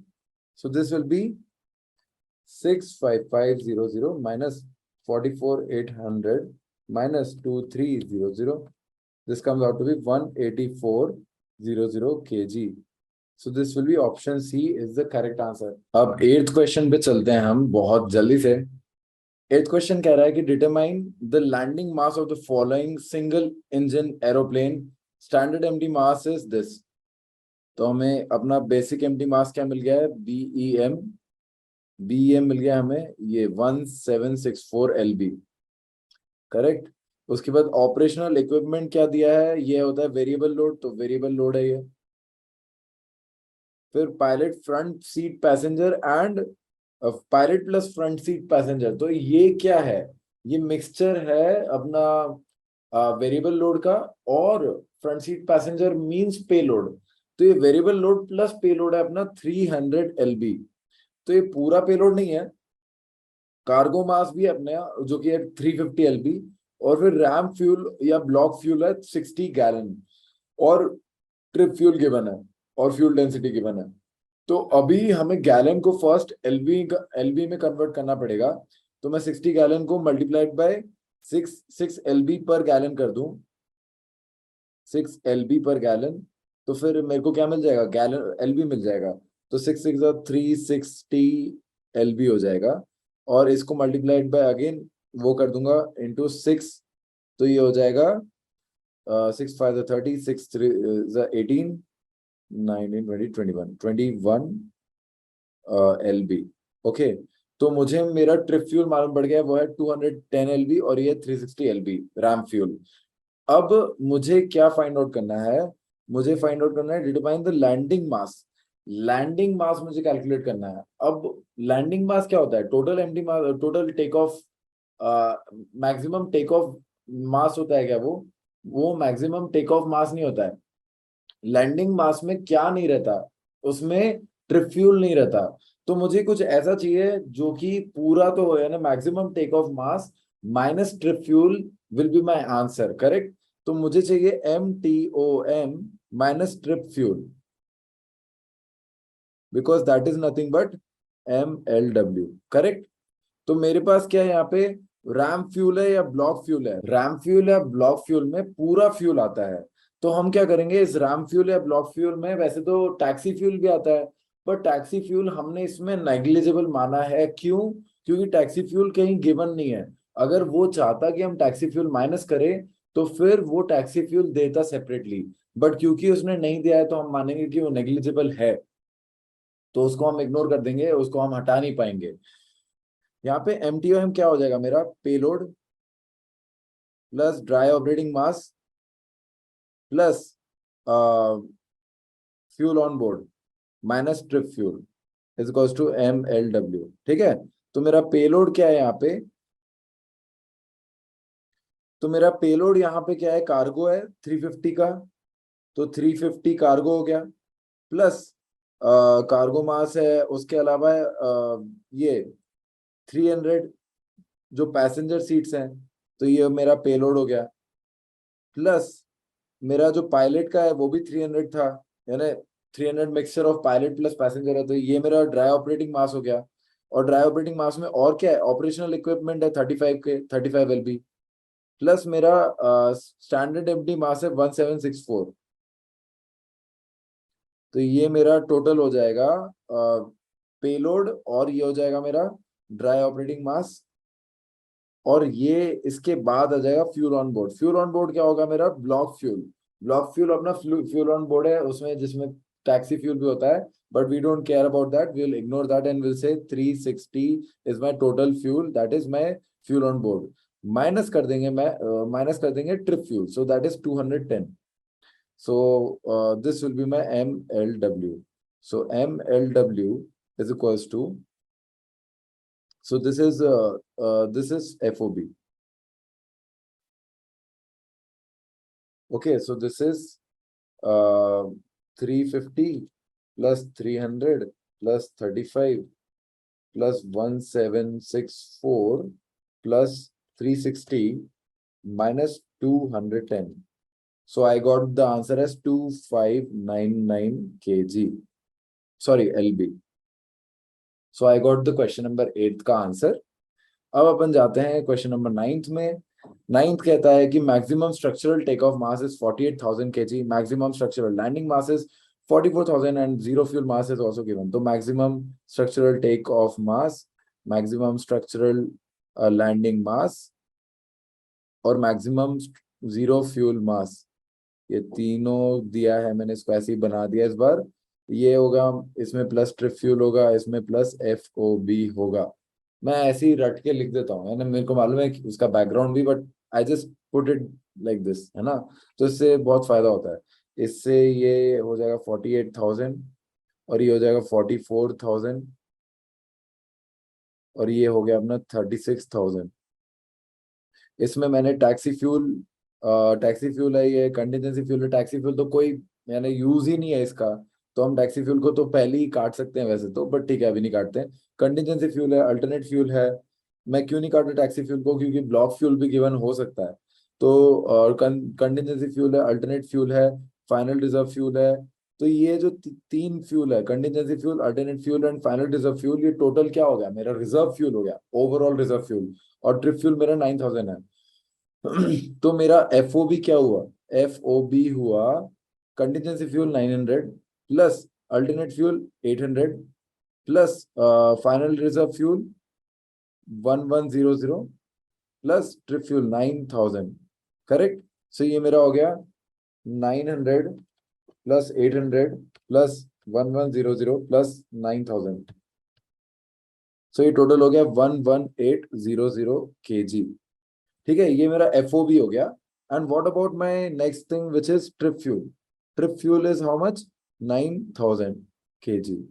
तो अब मैं इसमें सीधा 11800 डाल दूंगा, ये हो जाएगा 800674। ठीक है, ये आंसर हो गया। इसमें हो गया 9000, सो 9, सो ये हो जाएगा 53000। सो ऑब्वियसली मेरा MTW3 लोएस्ट है, तो मैं उसको ही लूंगा। और देखा जाए तो ये हो जाएगा 47800। So actually determine the actual take off mass, जो कि मेरे को मालूम ही नहीं था कि मेरे को यहाँ तक ही कैलकुलेट करना है। तो ये मेरा आंसर हो गया ऑप्शन ए। सो अपन अब 9th से 10th पे जा रहे हैं, बहुत तेजी से जा रहे हैं यार, लाइक समय का पता ही नहीं लग रहा। An aeroplane weighing schedule indicates that the empty mass is 57320 kg. The normal empty mass is the basic empty mass. Normal dry operating mass is this, and maximum zero fuel mass is this. Which of the following is correct statement related to this aeroplane? तो मुझे मालूम है कि operational item क्या होता है। Operational item होता है ड्राई ऑपरेटिंग मास माइनस बेसिक एम्प्टी मास। सो ये हो जाएगा 60120 माइनस 57320। सो ये हो गया 60120 minus 57320। So that is nothing but 2800 kg। Okay, अब मुझे इसके अलावा क्या चाहिए, which of the following is correct statement. उसके अलावा यूजफुल लोड चाहिए या फिर ट्रैफिक लोड चाहिए, मैक्सिमम ट्रैफिक लोड चाहिए। तो मैं मैक्सिमम ट्रैफिक लोड कैलकुलेट करके देखता हूँ। मुझे मालूम है maximum traffic load is equals to MTOW minus FOB minus DOM। But मुझे दिया क्या है, मुझे तो जीरो फ्यूल मास दिया है। जीरो फ्यूल मास क्या होता है, ये होता है अपना MZFW प्लस F, यानी MTW is nothing but MZFW plus FOB। Correct. तो ये प्लस FOB हो जाएगा माइनस FOB माइनस DOM। तो FOB कैंसिल हो गया, तो मेरे पास आ गया MT मैक्सिमम ट्रैफिक लोड आ गया MZFW minus DOM। So MZFW is nothing but ये MZFW is 72100 minus dry operating mass, that is 60120. So 72100 minus 60120, so it comes out to be 11980 kg। ठीक है, तो 1198 कहाँ पे आंसर है, ये ऑप्शन बी जो है हमारा करेक्ट आंसर हो गया। 10th क्वेश्चन भी हो गया। आप देख पा रहे होंगे कि आपको ये 5 मार्क आपके हाथ में है। करेक्ट। प्लीज ये चैप्टर को अच्छे से समझ लेना। अभी भी अगर आपको थोड़ा सा टाइम लग रहा है तो आप इसको एक और बार देखो, बार बार देखो, 1000 बार देखो, 50 बार लाइक करोगे तो सेंस नहीं बनेगा। बस एक ही लाइक चाहिए और एक ही सब्सक्राइब चाहिए, एक ही बेल आइकन पे हिट चाहिए और 50 कमेंट चाहिए। अगर 50 बार अगर आप कोई भी पार्ट समझना हो तो। उसके अलावा आप व्हाट्सएप टेलीग्राम पे हमें ज्वाइन कर सकते हैं। आप हमें डायरेक्टली कॉल कर सकते हैं फॉर द क्लासेस, बिकॉज ये तो एक पार्ट ही है ना। अगर आपको 100 मार्क्स चाहिए तो आपको एक बार हमसे पढ़ ही लेना चाहिए, या फिर आपको मेट्रोलॉजी या फिर टेक्निकल जनरल या फिर आपको कौन सा और होता है रेगुलेशन, ये भी पढ़ना है तो आप डायरेक्टली हमसे बात कर सकते हैं और एक फ्री डेमो क्लास भी ले सकते हैं। और उसके बाद आप इंस्टॉलमेंट पे भी कर सकते हैं और बहुत सारे फायदे यार, लाइक क्या ही बताऊं मैं। एक बार ज्वाइन करके तो देखिए, एक बार आइए तो हमारे पास। ठीक है, एनीवे तो 11th पे आते हैं अपन। In the details of an if the details of an aircraft from M to N are given below, no fuel is available at N. इसका मतलब क्या है कि मैं एक पॉइंट से दूसरे पॉइंट जा रहा हूँ, मैं जा रहा हूँ M से N, मुंबई से नागपुर, ठीक है, मुंबई से नागपुर जा रहा हूँ, no fuel is available at N, Nagpur में कोई फ्यूल है ही नहीं। तो मेरे को क्या मालूम पड़ रहा है ना कि अगर मैं M से N जा रहा हूँ और अगर ये राउंड ट्रिप है, दैट मीन्स मुझे मुंबई में ही पेट्रोल भराना पड़ेगा M से N के लिए और N से M के लिए। ये समझ में आया? तो मेरा जो N यानी नागपुर से मुंबई का बैक ट्रिप जो होगा ना, उसका जो ट्रिप फ्यूल होगा वो भी रिजर्व फ्यूल की तरह काउंट करेगा जब मैं मुंबई से नागपुर जाऊंगा, क्योंकि मैं दोनों साइड का फ्यूल एक बार में ले जा रहा हूँ। तो मेरा रिजर्व फ्यूल क्या हो जाएगा, ट्रिप फ्यूल तो एक साइड का हो जाएगा M टू N, जब मैं M टू N कैलकुलेट करूंगा। बट N टू M जाते टाइम मुझे जो ट्रिप फ्यूल होगा वो अलग रहेगा। जैसे ट्रिप फ्यूल वन हो गया, ट्रिप फ्यूल वन हो गया M से N जाने में, और ट्रिप फ्यूल टू हो गया एन से नागपुर से मुंबई आने में। तो ये जो ट्रिप फ्यूल टू है ना, ये रिजर्व की तरह काम करेगा। रिजर्व RESERVE है ना, VE। तो रिजर्व की तरह काम करेगा, क्यों? क्योंकि ये कंज्यूम नहीं होगा और ये जाएगा जरूर M से N, ये फालतू का अपन को ले जाना पड़ेगा क्योंकि N पे नागपुर में कोई फ्यूल नहीं है, राइट। हम तो इसको क्या करेंगे, इसको रिजर्व की तरह ऐड करेंगे, यानी फ्यूल ऑन बोर्ड में इसको डालेंगे। ट्रिप फ्यूल में इसको यूज नहीं करेंगे जब हम M से N में पूरा पेलोड निकालेंगे तो। ठीक है, ये इसका मतलब होता है जब भी लिखा रहेगा ना no fuel is available at N, तो हमें समझ आना है कि ये जो ट्रिप फ्यूल है ना, इसको रिजर्व की तरह ऐड करना है जब हम M से N में निकाल रहे हैं तो। ठीक है, तो अब इतना समझ में आ गया। सो वापस मैं इसको हटा देता हूँ क्योंकि ये अभी के लिए जरूरत नहीं है, वापस मैं एक और बार बता दूंगा चाहिए होगा तो distance from M to N is 750 nautical mile. Average true air speed, that means average air speed is how much, यानी जो प्लेन है उसकी एयर स्पीड है 380 नॉट्स। बट अभी भी हमें 380 नॉट्स लिखने की जरूरत नहीं है, क्यों? क्योंकि आगे बताएंगे। Wind component of from M to N is 30 knots headwind, यानी M से N जाते समय हेडविंड पड़ने वाली है। हेडविंड मतलब ऐसी विंड पड़ने वाली है। अगर वो ऐसी विंड पड़ने वाली है और आप ऐसे जा रहे हो, तो आप क्या कह सकते हो कि मुझे हेड पे पड़ने वाली है। सो 380 माइनस 30 हो जाएगा, so it will be 350 not हो जाएगा। ठीक है, अगर आप उल्टे डायरेक्शन में यानी नागपुर से मुंबई जा रहे हो, तो ये हो जाएगा 380 प्लस 30, सो ये हो जाएगा 410 नॉट हो जाएगा। इतना समझ में आया? उसके बाद है average fuel flow which is 5700 kg per hour. Fuel reserve हो जाएगा 500 kg। So average fuel flow given है, एयरक्राफ्ट मास लेस फ्यूल यानी ड्राई ऑपरेटिंग मास गिवन है, take off mass at M given है, take off mass at N given है। तो मैं क्या कर दूंगा, take off mass MTOM at M use करूंगा क्योंकि मेरे पहले M से N यानी मुंबई से नागपुर का देखूंगा। तो take off mass at M, मैंने टेक ऑफ किया M से और मैं कहा जा रहा हूँ, नागपुर में जा रहा हूँ, तो मैं लैंडिंग मास एट N लूंगा। तो वो लैंडिंग मास एट N ये है। तो मैं पहले ले लिया, प्लस ट्रिप फ्यूल होगा ये, है ना। तो पहले मुझे ट्रिप फ्यूल निकालना पड़ेगा क्योंकि ट्रिप फ्यूल भी निकालना जरूरी है, राइट, ये सब चीजों के लिए। तो मुझे इतना मालूम पड़ गया कि ये जो स्पीड है ये है 410 नॉट और ये है 350 नॉट। तो मुझे मालूम है कि अब ट्रिप फ्यूल निकालू कैसे, मेरे पास डिस्टेंस गिवन है और स्पीड गिवन है। तो जब स्पीड और डिस्टेंस गिवन है तो मैं क्या कर सकता हूँ, स्पीड और टाइम, स्पीड डिस्टेंस टाइम है ना, वो रिलेशन जो बचपन में आपने पढ़ा था 7th स्टैंडर्ड में, उसको यूज में लाने का वक्त आ चुका है। तो मैं कह सकता हूँ, उसको मैं कह सकता हूँ कि ये हो जाएगा अपना speed is equals to, this will be speed is equals to distance by time, है ना। तो मुझे मालूम है मेरे को निकालना क्या है, मुझे टाइम निकालना है। मैं टाइम क्यों निकाल रहा हूँ बताऊंगा। तो time from M to N निकालूंगा मैं। टाइम M से N तक का वो हो जाएगा distance by speed. So 750 by speed कितना है मेरा, स्पीड है मेरा M से N तक का वो है 350।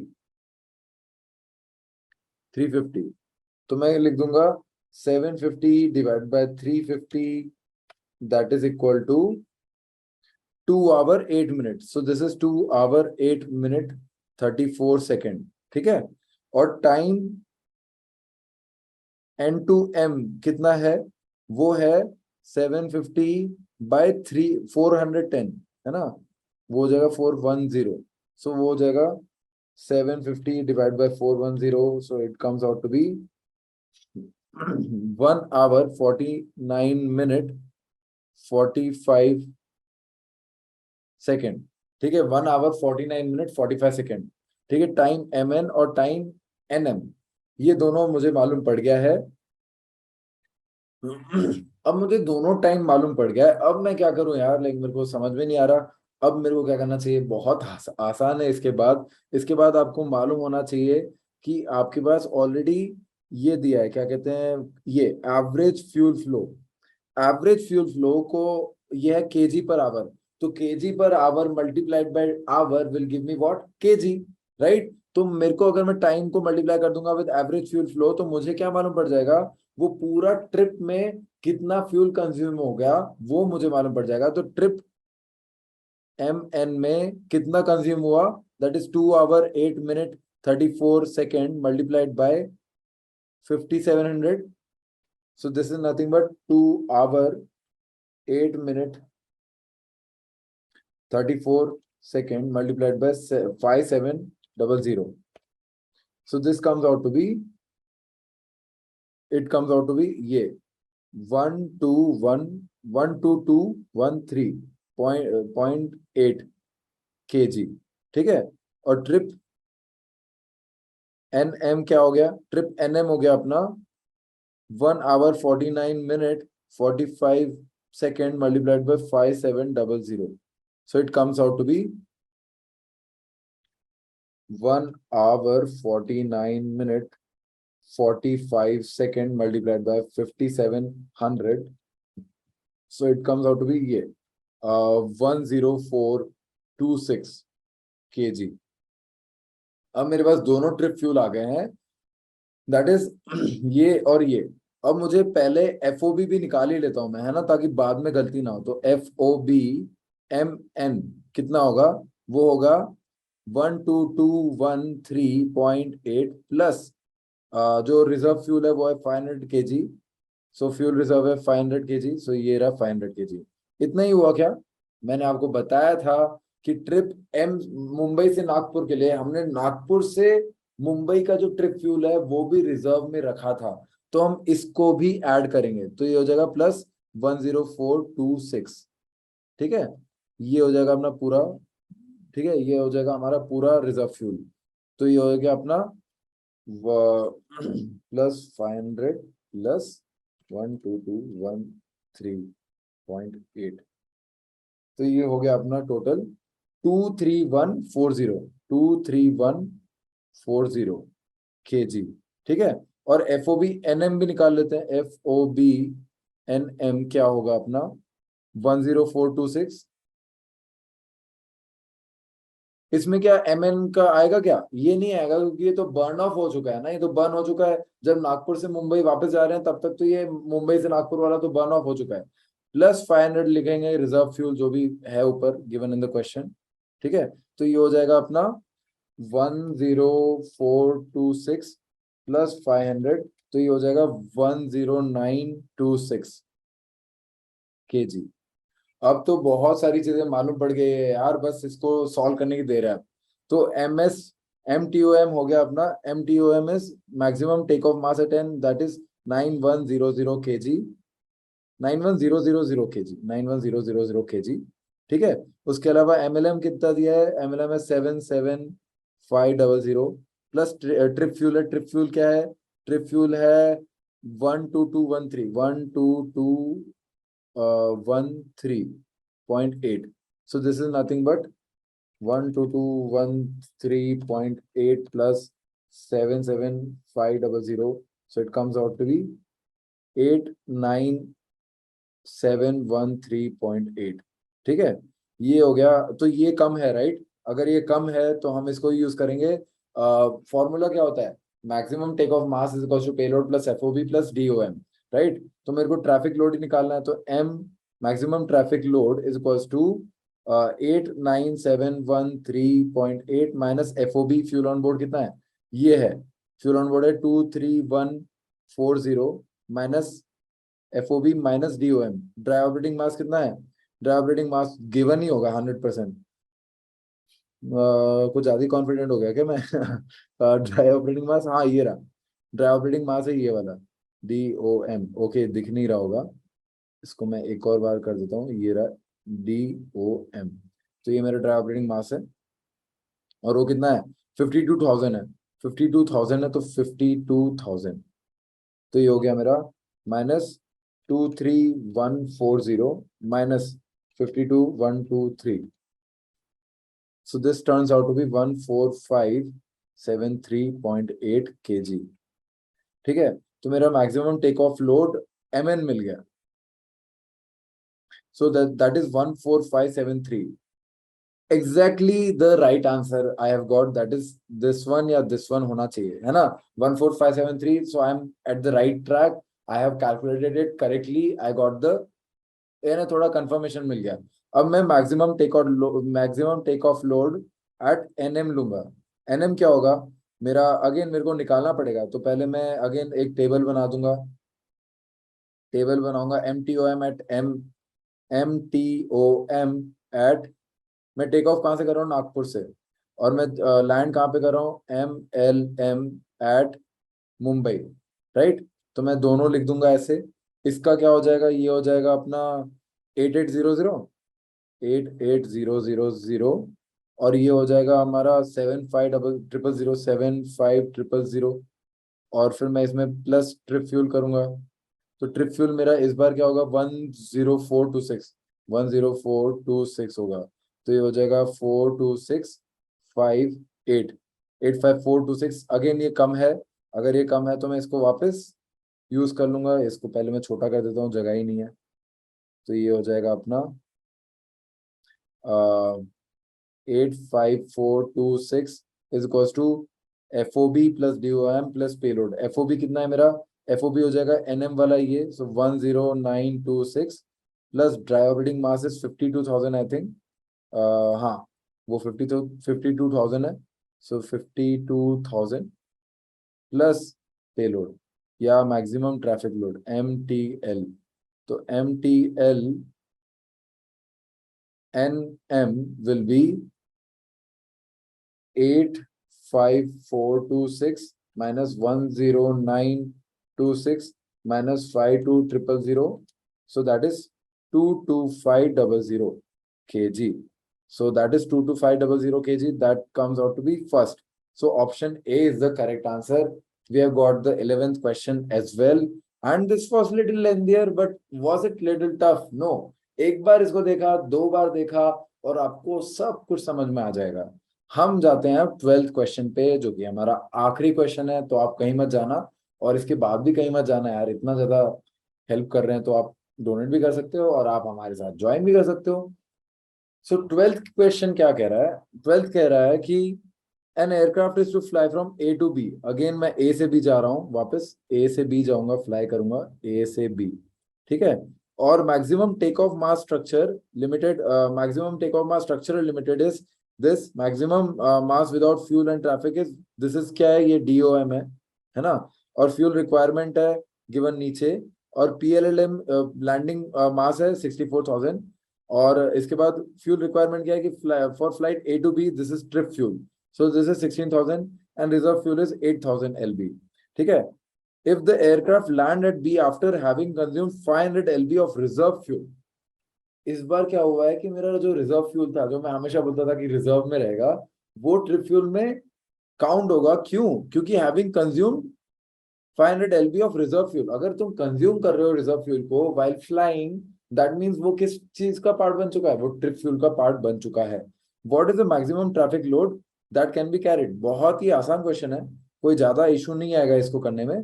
तो मुझे मालूम है कि मैक्सिमम टेक ऑफ मास और MLM दिया है, MLM प्लस ट्रिप फ्यूल, ठीक है, ये हमें दोनों दिया है। अब देखते हैं, मैक्सिमम टेक ऑफ मास है 82,000, और मैक्सिमम लैंडिंग मास है अपना 64,000, और इसके अलावा हमारा ट्रिप फ्यूल भी है ट्रिप फ्यूल होता है अपना क्या कहते हैं ये, ट्रिप फ्यूल होता है अपना ये for flight A to B, that is 16,000। But trip fuel इधर क्या हो जाएगा, ट्रिप फ्यूल हो जाएगा हमारा 16,000 plus 500, so this is 16500 kg। 500 क्यों हुआ, क्योंकि हमारा जो रिजर्व फ्यूल है उसका भी 500 LB जो है वो काउंट होगा। सॉरी, केजी नहीं है, ये LB है। ठीक है, वैसे फर्क नहीं पड़ता, कुछ भी हो, हमें तो नंबर से मतलब है। तो ये हो गया हमारा 16500, और मुझे मालूम पड़ गया कि 16500 है, तो मैंने इधर ऐड कर दिया, इधर लिख दिया मैंने 0678। ठीक है, तो ये 80500 आ गया।